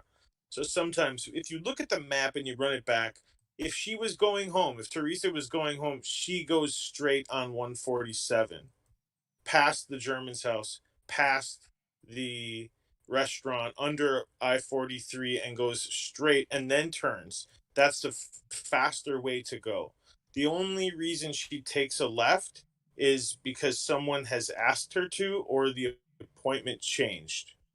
I firmly believe that left turn is very important in figuring out what ultimately happened, and it proves that she's not on the Avery salvage yard. Well, that entire encounter, I just, there was another aspect of that I think Jinx brought up is brought up before as well. You know, they had this on the 3rd. They had this meeting in Manitowoc, and Coburn headed back to the station, and then they make this plan to go back out and talk to the Zippers, and he leaves in his own car. And where did he park at? Jinx, was that at the church across the road? I think that's right.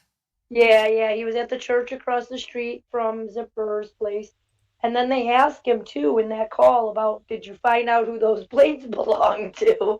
And it's like right around that time, 9:22, that plates were called in according to the ledger of the calls and what was being done on the computer. So it's interesting to me too. Can you Why say was he that? calling the plate? What? Can you say that again? The calling the plates in.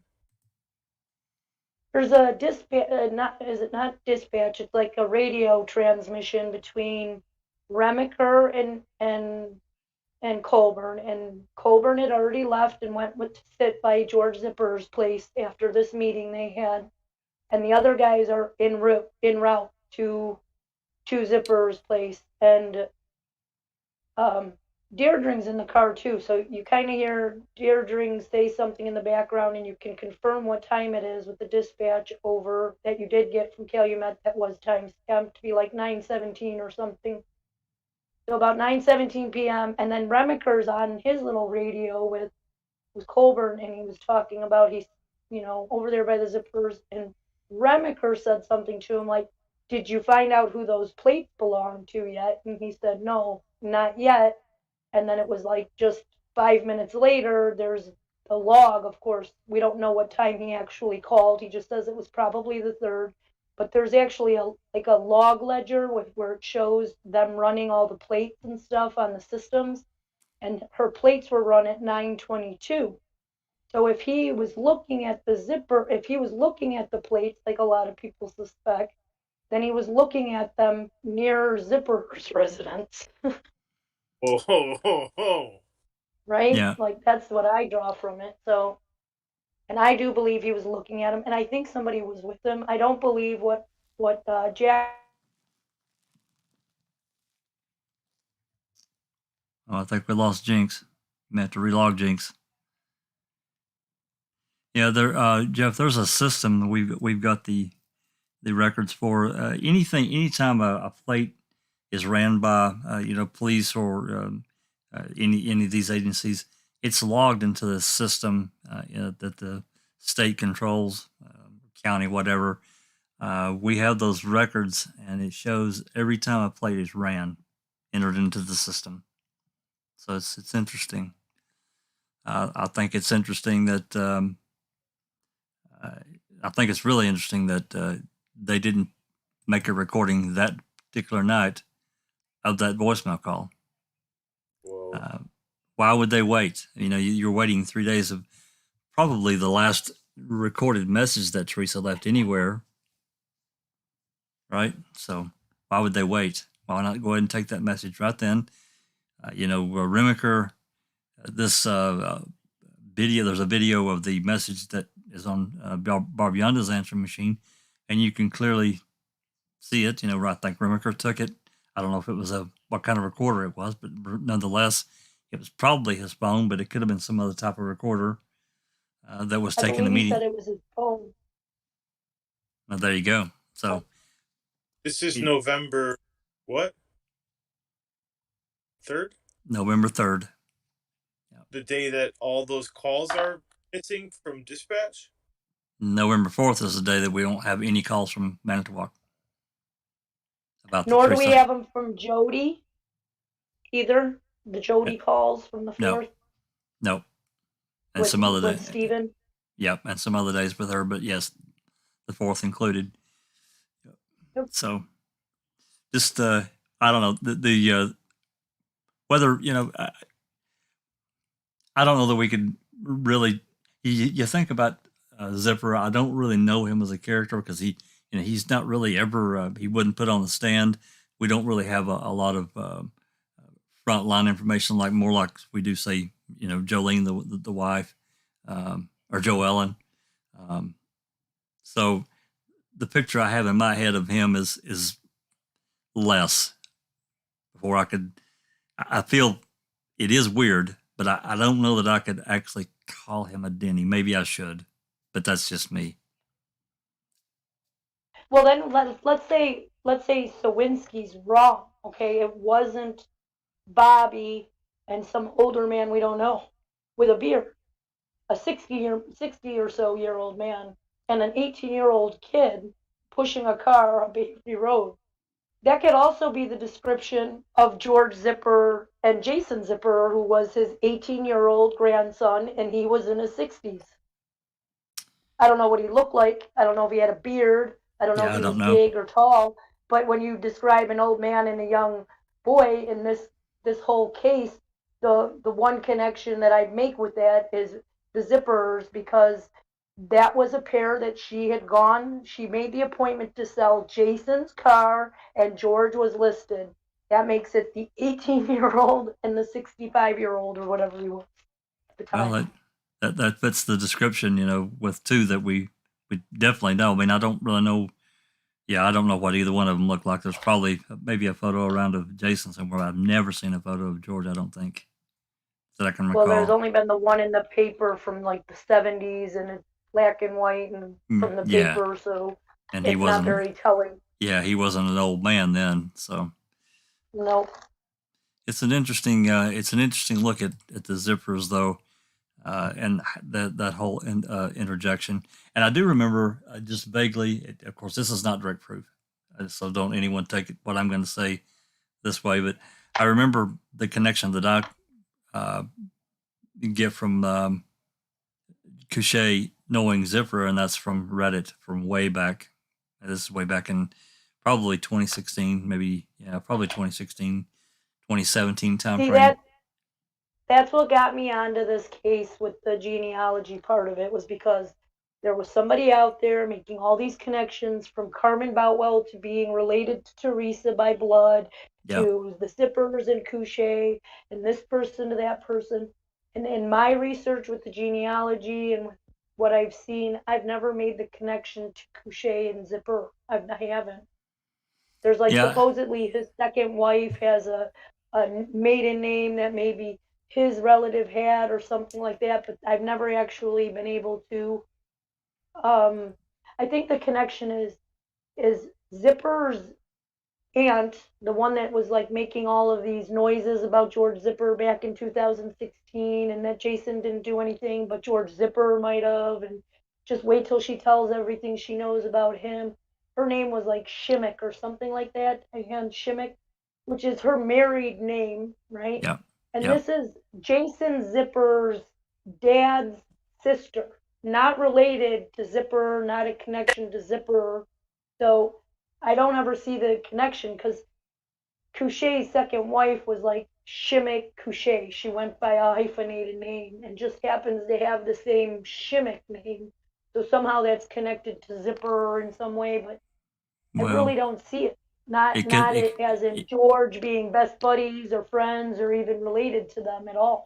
It could have very well been one of those things where somebody has, made that connection, got it a little bit wrong, and it blew up from there. That's, classic misinformation. But they didn't necessarily intend for it to be misinformation. So, but it gets out that way. No, they just made the connection because of the last name and didn't really look into it, or I don't know. Yeah, that's right. That's exactly right. So.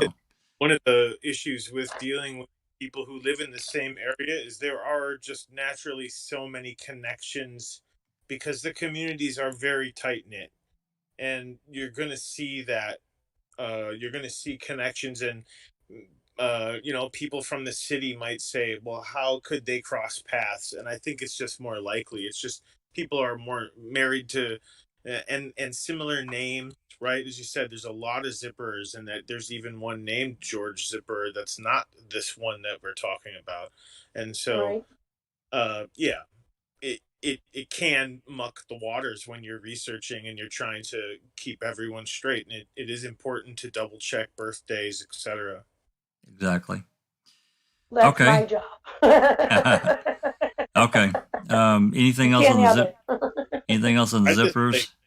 Just to catch on that, she was there that day. The original story was that was her last stop from the cops anyway, and threatening rhetoric and a lot of strange behavior puts them top shelf. When I say them, I mean Also, all of them at the residence zipper. right. Also, I would like to say, remember they tried to make a direct connection with Stephen by having her phone number on a piece of paper in his house. Oh, you talking about that written? No, you talking about written on that on that placard? piece of notebook paper. Yeah, and that's on the right. back of this, and back of the sign, they like tried to say, "Oh, she must have been in the house because look, her number is right." Yeah. So if we go by that, and that made some kind of direct connection for Stephen, then why not make that same direct connection with the zippers, where she actually wrote her name and her phone number on a piece of paper in her own handwriting and gave it to the zippers, which was found in their house? Wouldn't that Right. then be a direct connection in that sense if they tried to make that direct connection with Stephen? You would think so, but Recreated the scenario at the Averys, right? What was that? I think it just seems like that's what the cops did. They just kind of recreated their own scenario like that at the Averys. Oh, we found the paper with the number inside the zippers. Well, forget about So that let's one. do that at the Averys. Exactly. Yeah.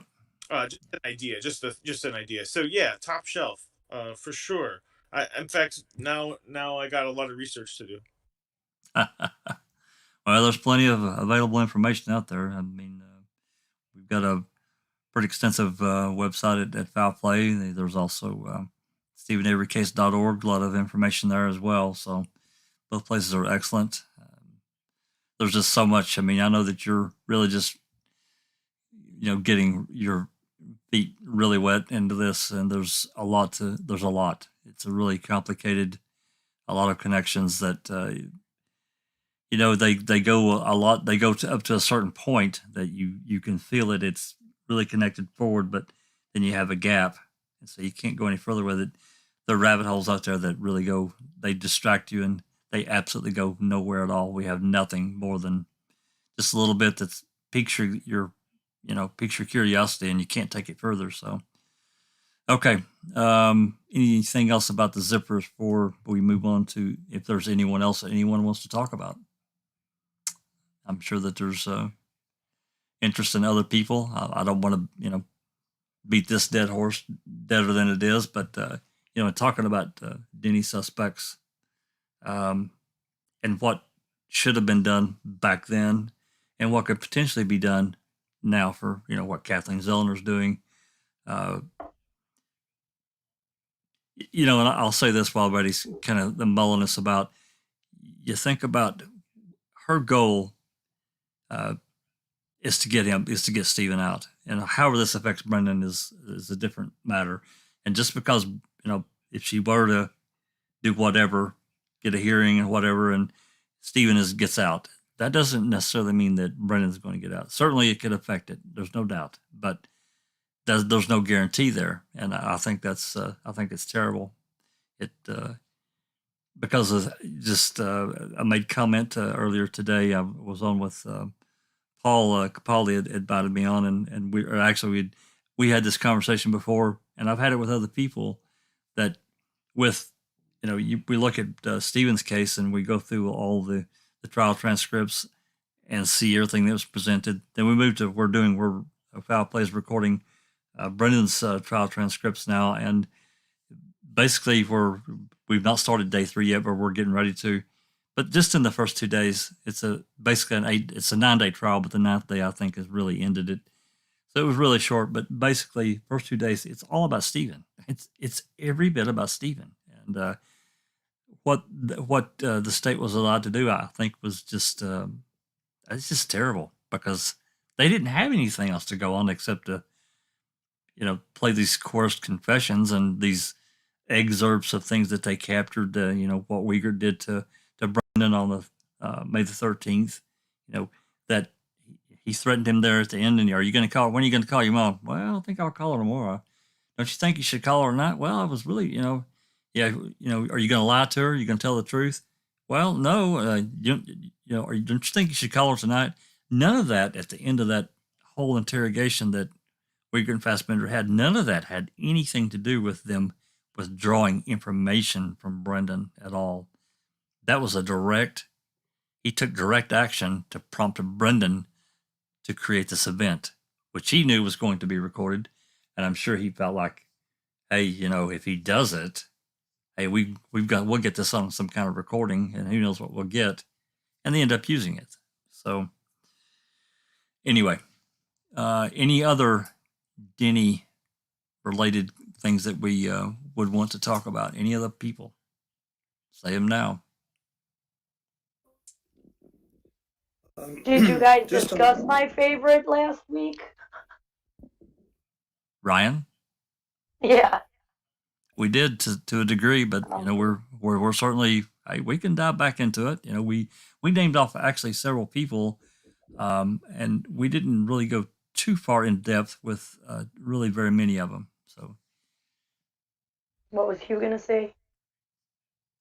Just getting back onto my hobby horse of motive and opportunity. You've got no chance if the cops are incompetent and don't look, or they're reluctant to look, or if they deliberately cover up what they're aware of. So just Tom Pierce is one guy that comes to mind. Other one, Ken Kratz. I think I personally was kind of persuaded that Kratz had some disguised contact an alibi. I had an alibi. Well, tell me what your alibi was. Well, he was busy sexually harassing some other victim. That was his answer to the question when he was asked that directly. When he blushed. By that Jenna. By Jenna. Yeah. He blushed. So what do people think of I that? had an alibi. Blushed my ass. You can't control He was probably it. wearing makeup. That is telling in my book. Yeah. Teresa did have an inquiry from a Ken, more than one Ken, I think. Ken Howen. Yeah, different Ken. Somebody that she was in school with that she was sending porn magazines to. He was in the reserves or something. Oh, yeah, that was her friend. Yeah, Ken Howen or whatever his name was. Yeah. Anyway, we've probably got Buckley's chance of getting Ken looked at closely and at this stage, but just to mention his name. And Tom Pierce? That's another interesting one because he spoke about her in past tense. It is interesting because he's the one that alerted Karen Hallbach that, hey, where's Teresa? She's not showed up at work here in a couple of days. What's going on? That's what got what we're told. What got the ball rolling? Even though I certainly feel that they were looking for her. This phone call from him, from an official standpoint, is what really got it going. And then that phone call he made on the night of the 3rd, and that went into the 4th, or is it the 4th into the 5th? Jinx, I can't remember. It was the 3rd into the 4th. He was talking about her in past tense. He called at like 11:50 something on the 3rd. The nation's reported missing, and talked until like 1 something in the morning on the 4th. Yeah, it's like a 20-minute phone call, basically. 12 o'clock. That's right. Yeah. It just seemed longer with the 55 clips of it. Well, from talking about him, Hugh, he's another interesting character in the way that I don't want to make any accusations about him having any sort of old man attraction to Teresa. I don't know if he did or not. Maybe he did. Maybe he felt like him helping her the way he did, that there might have been something in his mind that was going that definitely wasn't going in her mind. I don't know. It's crazy the way he's politically connected also. Yes. Yeah. You remember that line? Was it Sunset?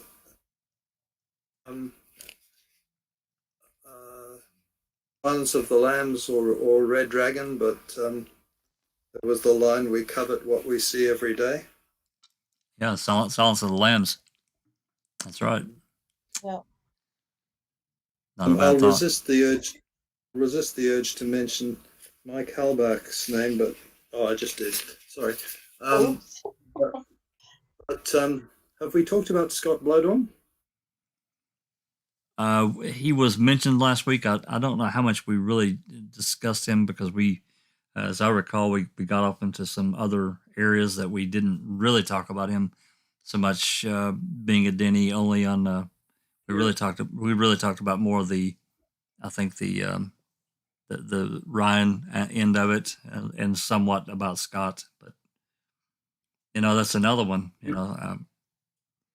If you remember when Kelly Cowles was talking about Investigator T, so not when she was talking to Investigator T, but at some stage she mentioned that she had been talking about Scott Blodorn and dropped that he was an ex-boyfriend of Teresa's, and it completely changed Investigator T's perspective, and he said, "Wow, Yeah, but here's the thing: as far as we really know, they only hooked up. They were just roommates that hooked up, friends. I'm not even gonna say friends. It was just a roommates with benefits kind of thing, maybe at least one time. But it changes things. Sex changes things. Sure it does. Yeah. Sure it does. And whether it's once or 100 times. And because she found him so, well, at least she describes him, I don't think repulsive is the word that she used, but because she found him so, a pig, there you go. Yeah.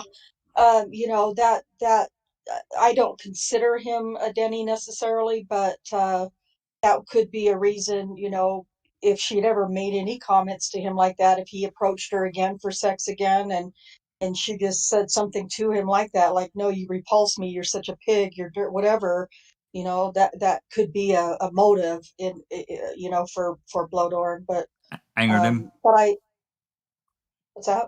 Angered him. Yeah, yeah, that would be humiliation. It would be more of it'd be more than anger. It would be a humiliation, which could, lend someone to being a get violent and so forth. Suspect, yeah, for violence, for that kind of thing. Number one, first I'd like to welcome Mother Cipher to the chat. Thanks for jumping in. Welcome. Hello. Hello. Hi. Yeah, I'm just listening currently at the moment to. I can't hear her. About this case at the moment, but from what I do know is that. We can't hear you, Mother Cyber. You're quite low. Oh, sorry. I turned her mic up, but I can only do so much. Sorry, my bad. There we go. Yeah, no, sorry. I've not really known so much about this case currently, as well. I think it's probably just not been aired for as long over in the UK, but I've been watching it for the last 3 days, and I'm actually really disgusted in, well, the outcome of it so far. And since I've just been doing so much research and signing so many petitions, like, it's actually quite disgraceful. It's actually heartbreaking also, because not only are 2 innocent men put away here, but all the families are affected, and Teresa's family still yet has to find the murderer, even though they believe they have, and it's. So where have you made it? Have you made it all the way through the Man Part 1? Or have you made through Part 2? I've completed Part 1 and I'm halfway through Part 2. But currently I keep pausing episodes because I'm doing more search into things. Like, sometimes I need a break as well, because watching some of the episodes with the prosecution and the things they say, and it's even when they sat in the panel and they're being questioned, it's clear enough in their faces, the body language, the way they speak, the way they come across, for one, the direction they're looking once they're asked a question, because it's if there was a psychological person there to read body language, to be able to tell that half of the prosecution and the people questioned are just blatantly lying. It's too obvious, actually, which is just stupid. But yeah, everyone seems to think, well, most people seem to think like that they're not innocent, they did it, and it's weird. Welcome to the rabbit holes. Yeah, welcome. I actually, halfway through the first part one, when I was watching it, I actually thought, nah, this is gonna be a joke, and it's all gonna be a joke at the end. It's gonna be like, I got you, and it got to the end of part one, and it wasn't a joke, and I'm like, what? Like, it absolutely baffled me. There's a lot of things in life that have really confused me, actually, but this has me stumped. Like, it just does not make any sense whatsoever. And the people who believe they are criminals and they are murderers, like, I don't know what's going through the brains. Like, I feel like everyone's taking LSD or something. Welcome to the club. Are you particularly interested in body language?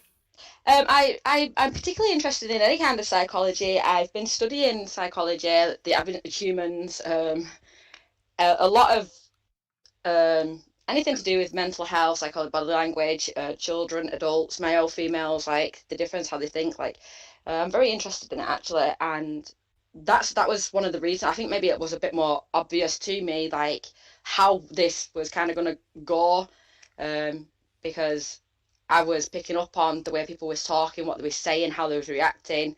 It's actually very interesting, but I have been studying since I was quite a young teenager as well, so There are Sorry, go on. 4 alleged or purported body language experts who come to the conclusion that Stephen could be guilty, and I just shake my head at these guys. I think charlatans is not the word.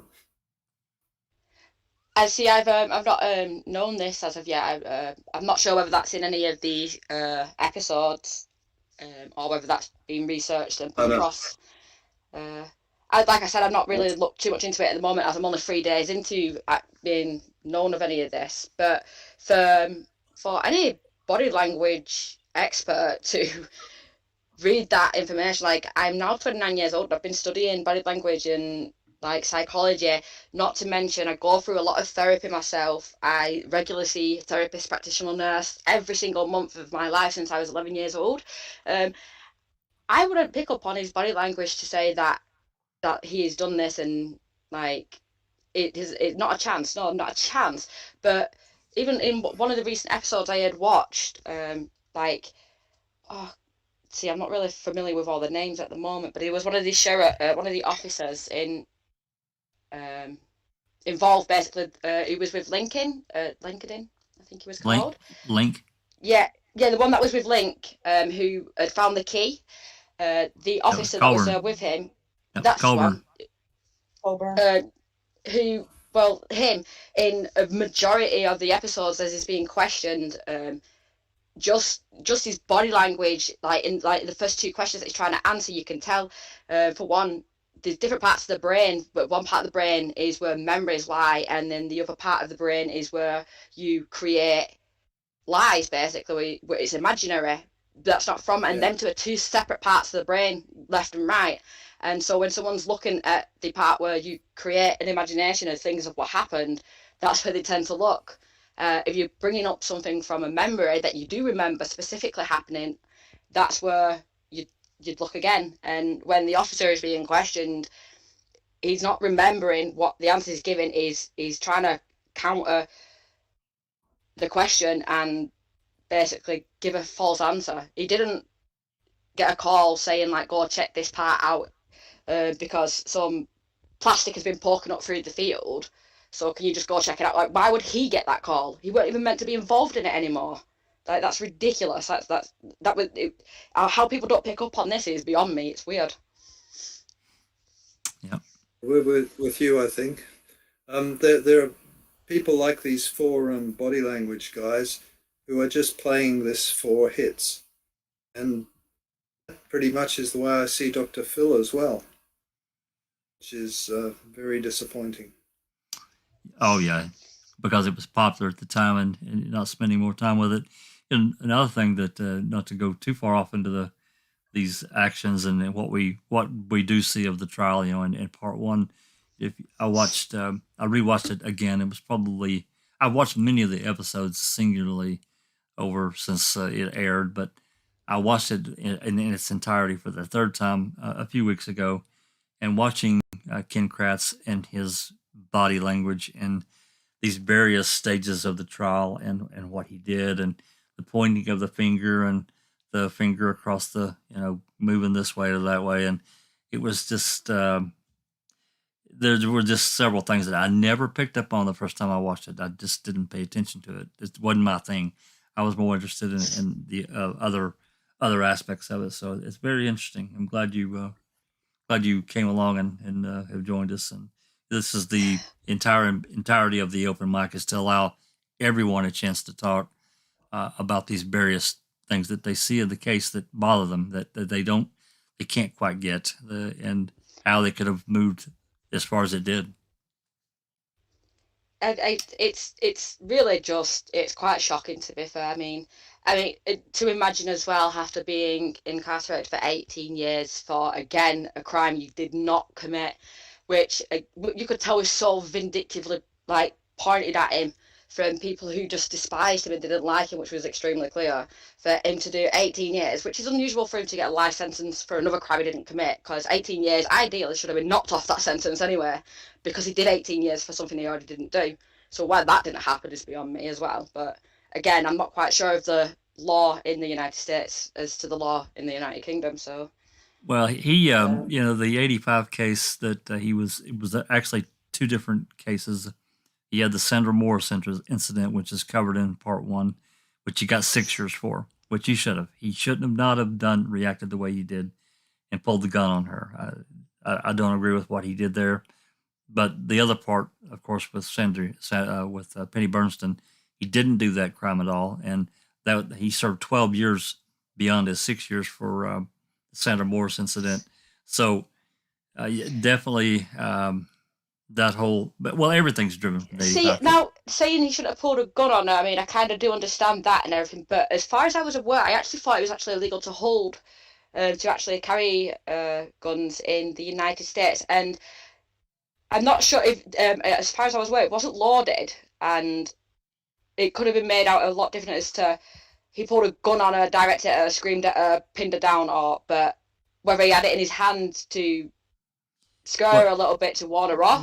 Well, basically the story is that she was quite the barfly, so she liked to go around Manitowoc and drink and talk and so forth and so on. Well, apparently, there's another person involved in the 85 case, and his name is Gregory Allen. And Gregory Allen he was basically going around and flashing and doing all kinds of really terrible things. So, but Sandra Morse says that Stephen Avery had been flashing her, running out in the road and with his thing hanging out and ready to go. And she was basically making all these accusations around these bars. Stephen was told about it. Tarnishing his name and making him look like a perverted, strange guy, which, again, anyone would have a reaction to. Right. She accused him. He flatly denied it. I think it could possibly have been Gregory Allen doing it, but who knows? Regardless of the fact, Stephen got mad. He reacted the way he oftentimes did, and that was just to get straight red mad. He goes and grabs a gun, he runs her off the road, and he pulls a gun on her and tells her to cut it out. Of course, she reports it, and that's where it went from there. So, yeah, I do actually remember seeing that. Also, though, as far as I'm aware, that Gregory Allen, who actually raped the woman in the first, that's the one, thank you, in the part one, as far as I'm aware, the officer I couldn't remember the name of about 5 minutes ago, because clearly my memory is quite bad, actually was a friend of his, as far as I'm aware. I'm sure I read that not too long ago. Lincoln Coburn, no, not a friend. They are connected through a prison. The phone call. There was a phone call from Brown County in around 1995 or 1996. Yes, This which was, of course, obviously indicated that there was someone imprisoned falsely of a. yes. I'm not. That's not what I'm talking about. I'll see if I can find it. If I can, I will post it in the channel. But there is definitely a connection between them, in a friendly way, as far as well what I've come across anyway. But then again, I could be wrong. I mean, you'd have obviously been looking into this and researching it a lot longer than I have. So his uncle was there to help arrest him. Is that what you're talking about? His uncle was a policeman that helped arrest him on that case. Not an uncle. Yeah, not an uncle. Yeah, not an uncle to Gregory Allen, but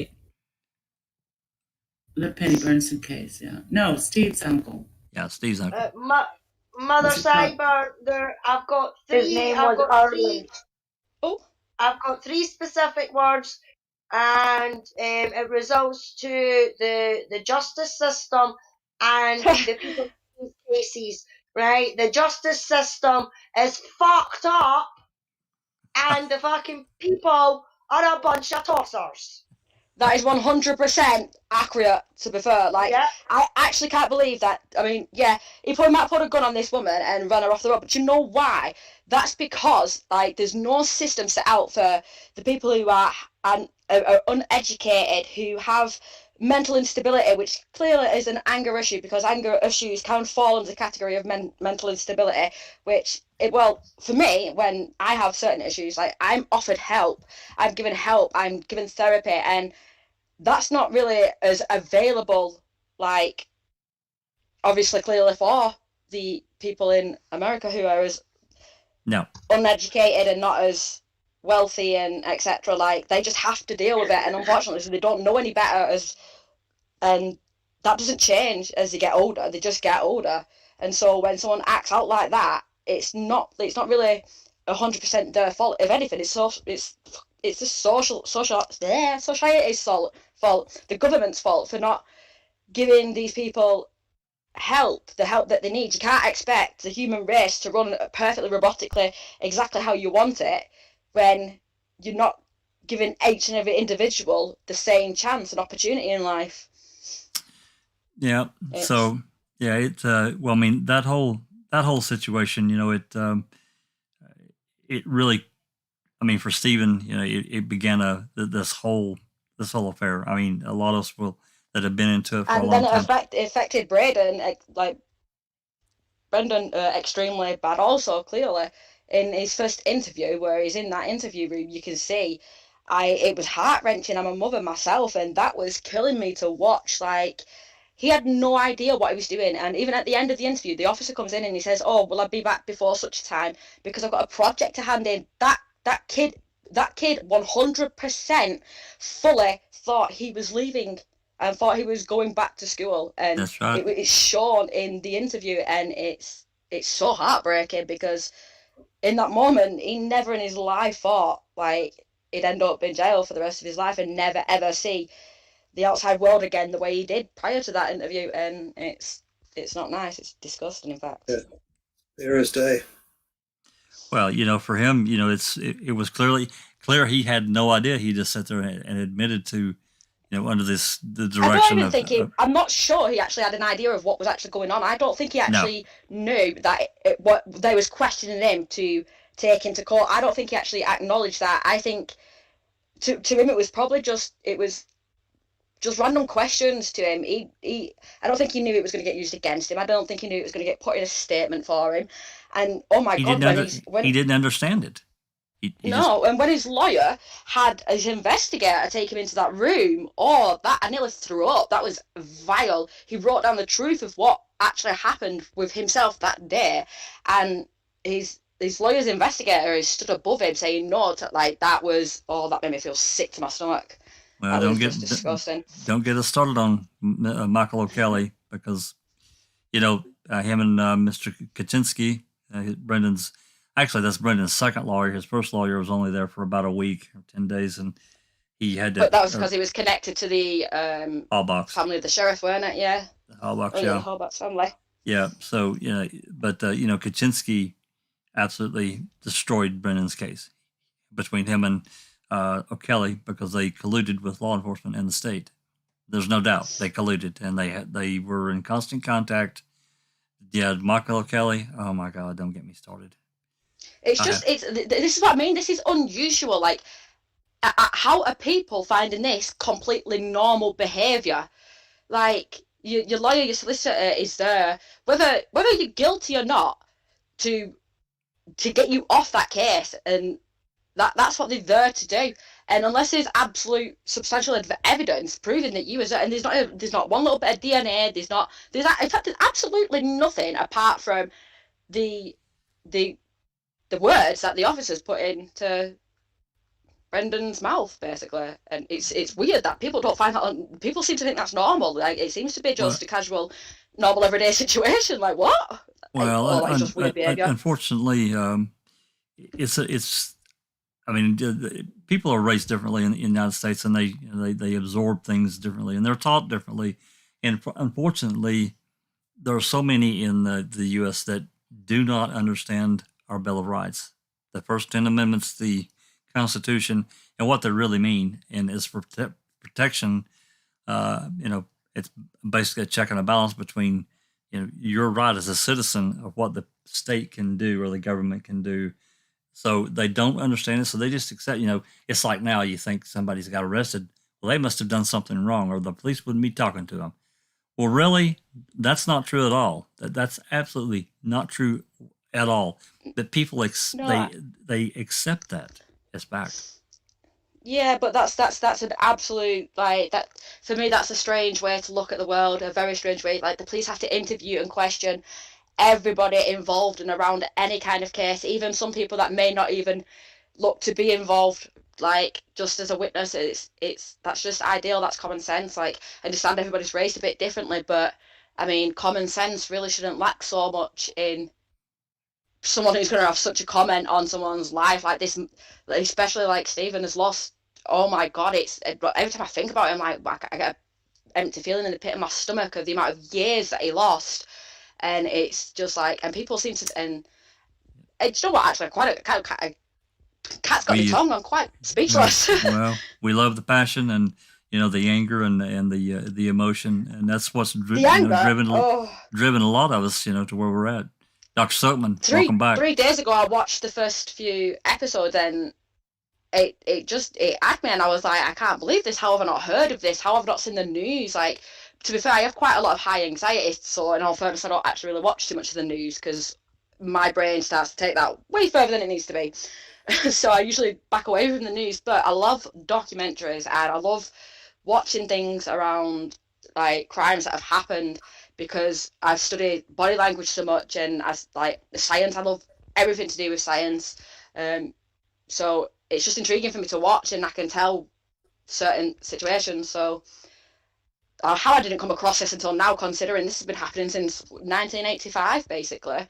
The first case was opened against him, and I don't know, it's unbelievable. I've shared it so many times, I have to let everybody around my place know about this situation and get everybody involved because it's absolutely mental. I was just going to say, thank you, Mother Cyber. Your reactions are exactly what the majority of people react how they react when they first see Making a Murderer, season 1. It's that outrage and disgust. And just to echo your points, the more you go into the case, actual cases, you'll actually find that what happened to Brendan Dassey is not unique. That's the sad part about it. That's the worrying part about it. Yeah. There are many documentaries especially on Netflix, that show individuals that have been questioned by investigators using the Reed technique. And just to give you an example, the one that I'm watching at the moment, if you see the Reed technique being used on Matt Livers, the guy that got put in prison for the double murder of his uncle and auntie, you can see what happened to him is exactly what happened to Brendan Dassey. He first of all started by saying, I'm completely innocent. I had nothing to do with this crime. 7 hours later, he admitted to committing a double murder. And the guy was not even there, right? And it goes to show that certain individuals like Brendan Dassey, Matt Livers, and many others, they're very, very susceptible to the Reed technique. The Reed technique is basically designed to wear you down. So in the end, what you want to do is simply say, agree with the investigators, say that you've committed these horrendous acts just to get out of there. It's designed to choke you.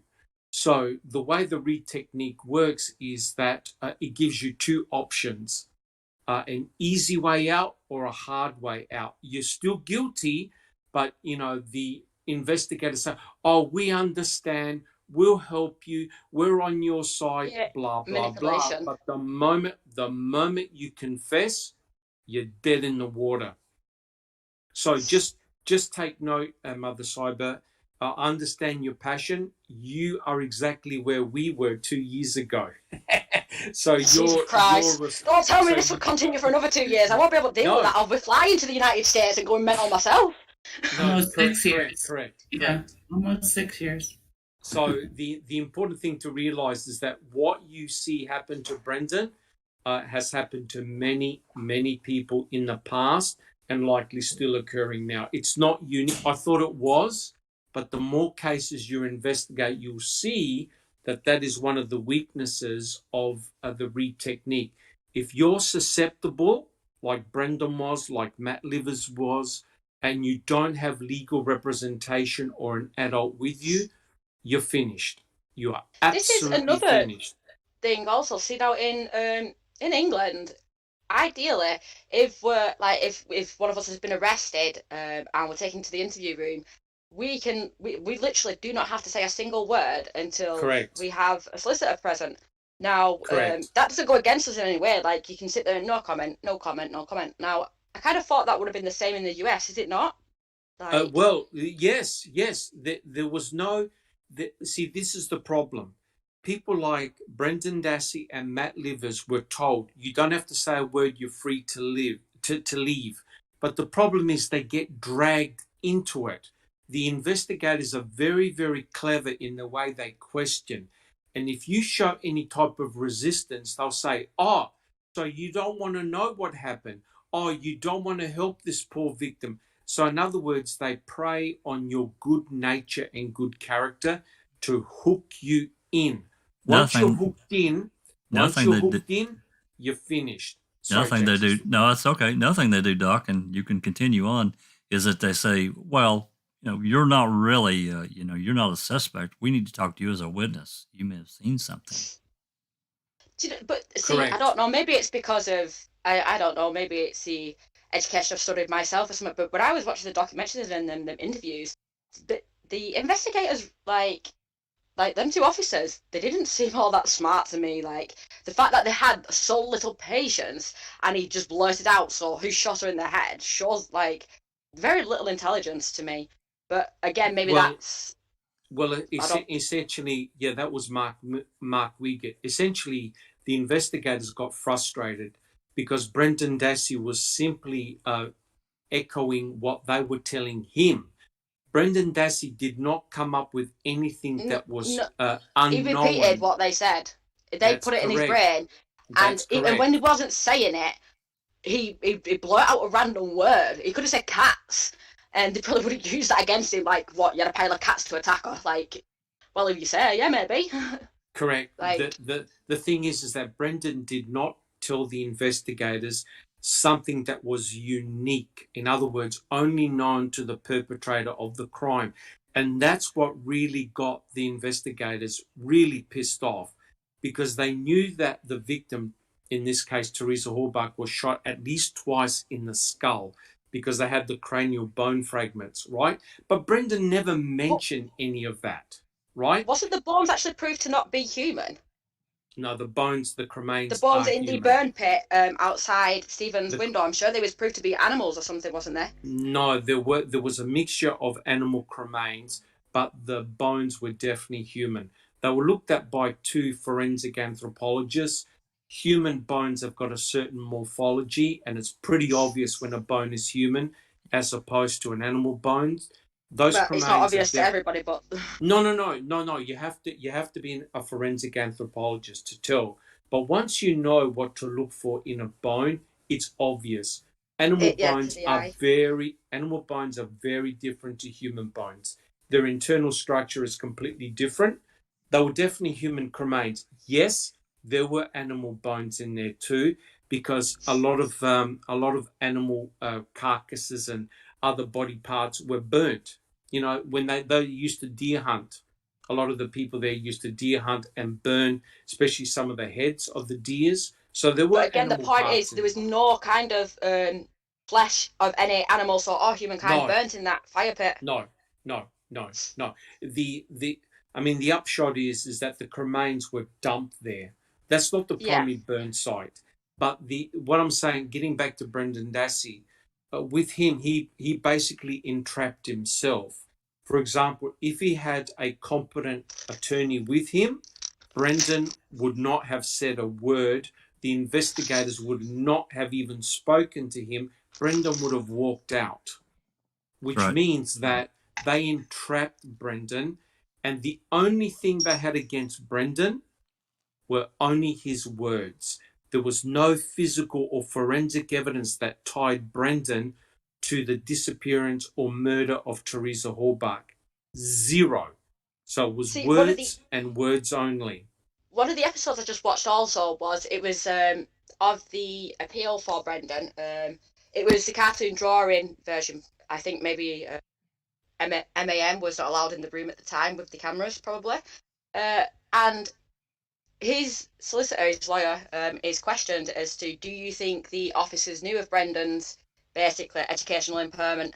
And she said, I don't think they knew of his IQ score, but in fairness, if this evidence was planted there and Bobby possibly could have been involved, obviously, then the officers would have been more than well aware of Brendan's impairment of the educational side of things, especially his mental capacity. They would have been more than well aware. I mean, it's not like it was a massive community. Jack, can you answer that? I'll be back in a sec. Yeah.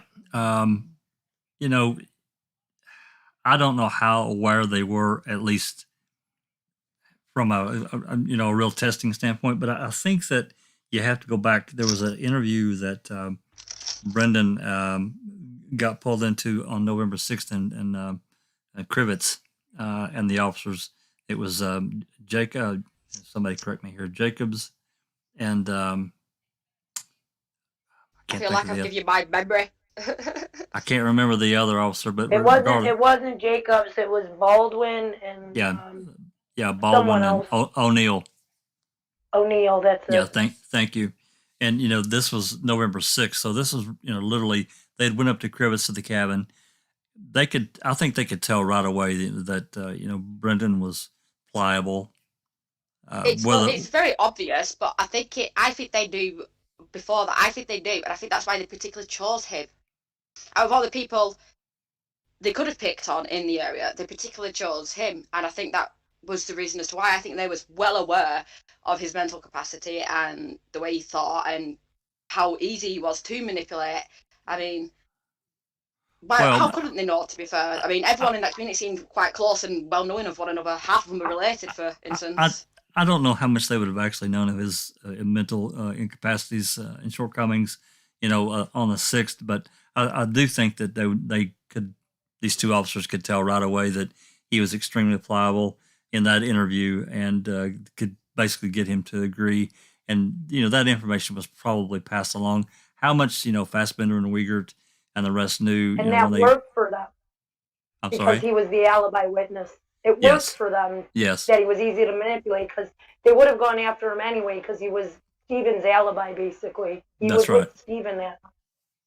That's right. He was his alibi witness. So he was probably going to be targeted at some point or other. But, as time went along and the case was really so thin and circumstantial from the state standpoint, they had to destroy Brendan. And that's exactly what they did. And they did it to get to Stephen.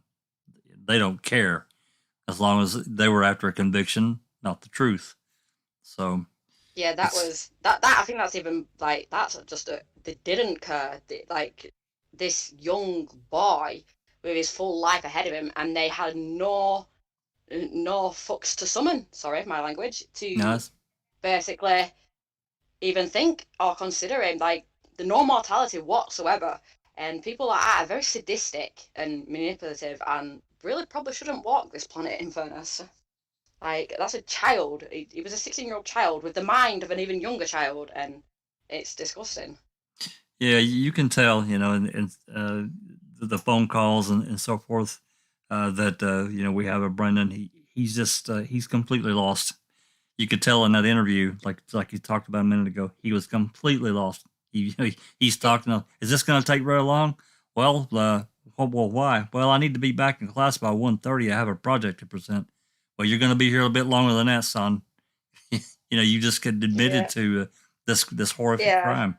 He had no inkling. So anyway, and do you know the unfortunate thing is as well that even while now he's still incarcerated, locked up, like, his brain still hasn't functioned so much fully that this has happened. That he still seems like such a happy lad when you hear the phone call recordings when he's talking to his mother, and it doesn't really seem all that depressed about it, because clearly his state of mind is not that far functioned to be able to deal with it properly. I think he's a more of more of an optimist, and his brain, however it works, is I'm sure he has his dark moments, but he seems to be a happy-go-lucky person, and that's just who he is. Which is a good thing for him, definitely. It is a good thing. He needs to be strong. Yeah, hopefully there's a light somewhere at the end of the tunnel for him. As I was talking about earlier, I don't know that Stephen gets out if his owner is able to free him in whatever capacity, that how this is going to affect Brendan. You would think that it would, but our legal system is not made that way. It's different because Kratz was allowed to separate the two, because that goes into a whole nother conversation. But there's no way that Kratz wanted Buning and Strain to have Brendan on the stand to question him. There's no way, because he could have destroyed them. He could have really hurt their case if they had been tried together. And Brendan got on the stand, and he was asked certain questions about that night, and Brendan would have said, "No, we rode around and cleaned up the yard and burned some stuff, and we cleaned up the garage, and stood by the fire for a little while. Then I had to go home. It was school night or whatever." He could have really hurt their case. There are other ramifications as well, but for Brendan, I hope that there's another way for him to get, because that kid, there's just no way, not one atom of evidence did they find. And that's what I was talking about a few minutes ago when you came in. In Brendan's trial, it's literally, if you read the transcripts or listen to them after we get them recorded, it's all about Avery. Every bit of it's about Avery. It's not about Brendan. They try to include him, but come on. It's all about Avery's trial. So I think it was a really unfortunate, and it's really unfortunate for him that he got pulled into this just so that they could get to Avery.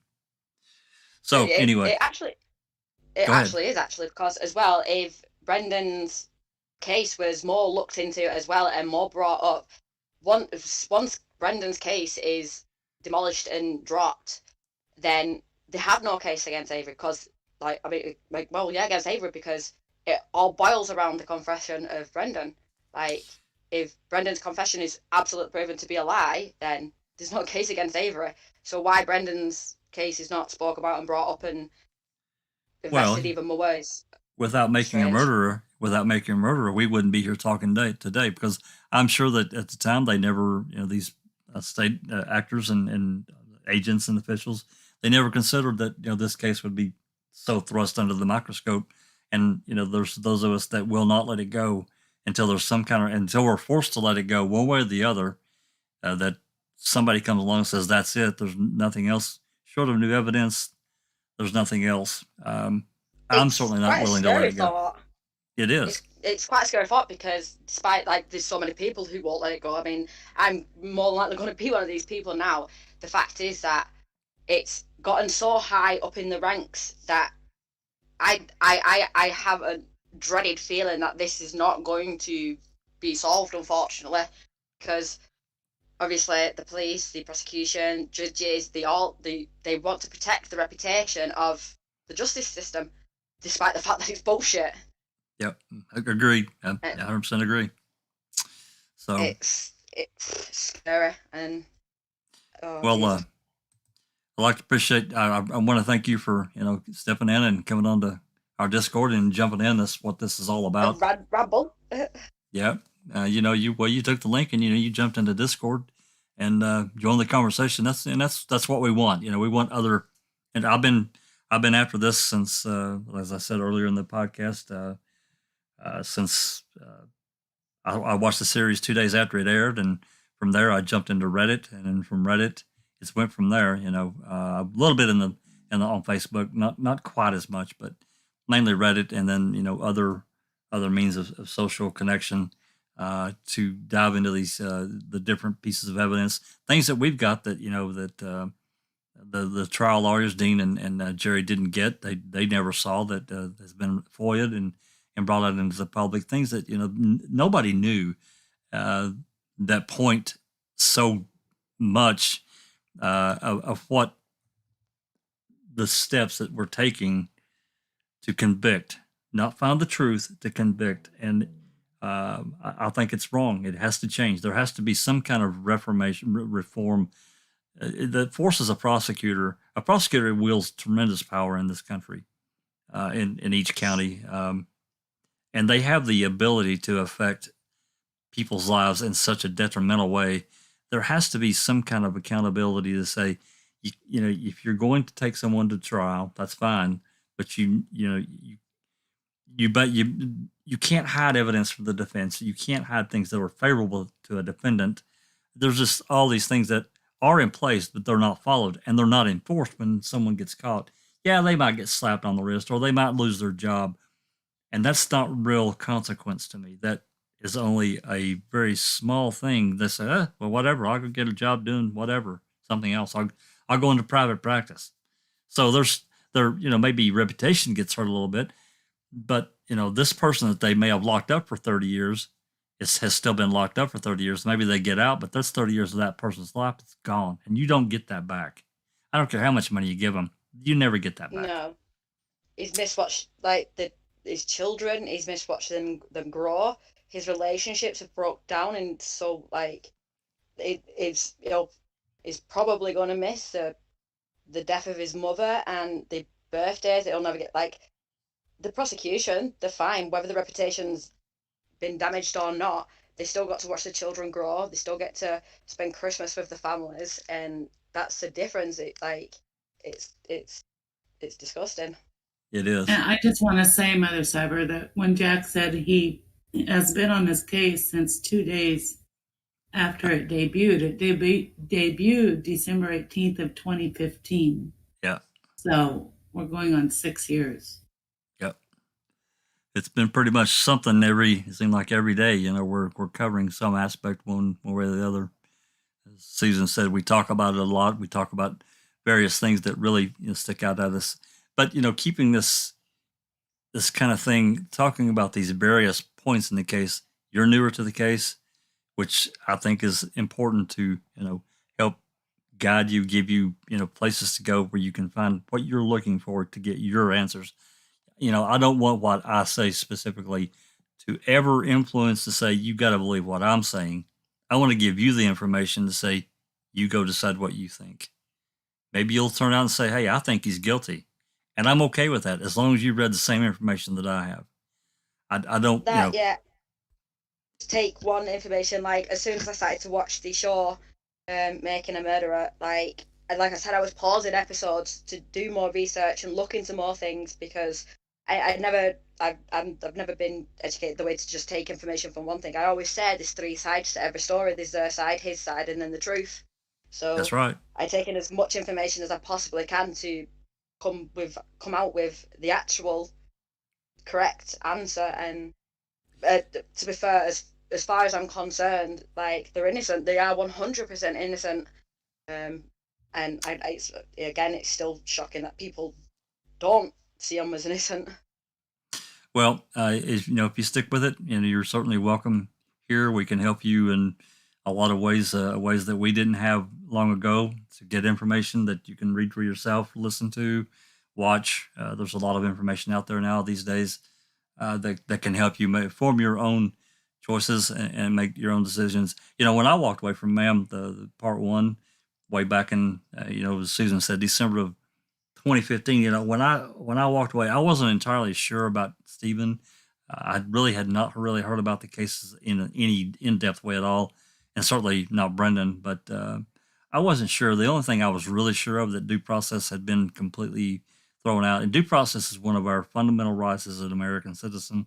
And due process means you're going to follow all of the laws that protect, not only help you prosecute me, but also protect me too from your prosecution.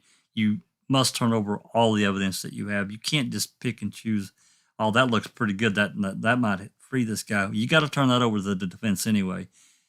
There's a whole range of things that fall into due process, and to me, that was completely thrown out. It was ignored in these cases. So it really bothered me from that aspect of it. Brendan's side of it really, I've got children his age, so that really bothered me too. So anyway, we're moving into, we're 2 hours and 40 minutes. So again, I want to thank you for taking a step and joining us here. I really appreciate it. I know everyone here at Foul Play appreciates it as well, and your passion and your anger and your emotion and moving forward. We're here to help you. A lot of people are, so welcome aboard. Well, thank you. I'm going to enjoy being here and listening. All righty. You're welcome. Very well said, Jack. Thanks. Like I said, we're 2 hours and 40 minutes. I know that's getting late for a lot of people. We've been talking for a long time, and I don't want to continue to move this on. But is there anyone else that we want to really discuss about a Denny? This is something that we can talk about at a later time as well. It's not going anywhere. I just felt like with a Sawinski affidavit that it was a good time to talk about what is a Denny, who should be a Denny, and how that all shook about it. And I think we've gotten a lot of interesting opinions and a lot of really good conversation of things that I really hadn't considered before from a lot of people that have been tied to these cases for, well, almost as long as I have. So I really appreciate that. But anyway, anything else from anyone?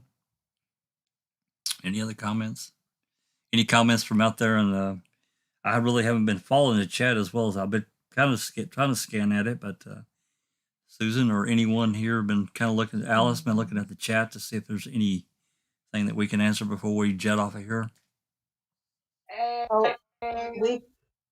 We've been monitoring the chat just fine. Okay.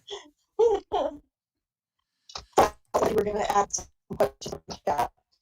I'm sorry, say that again, Rhonda. I just said, I'm sorry, Alice, I didn't mean to cut you off, but if you were going to add questions from the chat, we've just been kind of trying to do some educating in the chat. Yeah, that's what I'm trying to find questions with that. So, I don't think it's necessary, honestly. I mean, if we're talking about the same thing, yeah. Okay. Yeah, I think we're fine, Jack. Okay, good deal. Well, I'd like to thank everyone here for coming and staying with us, hanging with us as long, and everyone out in YouTube land in the world to come along and follow along with us and talking about these things in an open way in this open type format. This is a really good way to express different opinion that is not necessarily bound directly to any one thing. We do sometimes, like I did tonight, I did show a few documents and showed a few last week on this, but I wanted this to be a little bit more of an open thing. Again, we're not accusing any of these people of being the murderer, so to speak. However, a lot of these people are really centered tightly around Teresa, and some a little bit, if you open that circle up a little bit more, tied around Avery and what could have potentially happened. And I still think that, well, actually, I'm certain that there's things that have been kept from us that we don't know that maybe lead us to some, maybe not the answer to maybe who a killer is, but certainly that would disavow Avery and Dassey's participation and lead the case off in a different direction. So thanks again, everybody, and We'll join you next week for another edition of the Open Mic. This has been a Foul Play production. And we're out.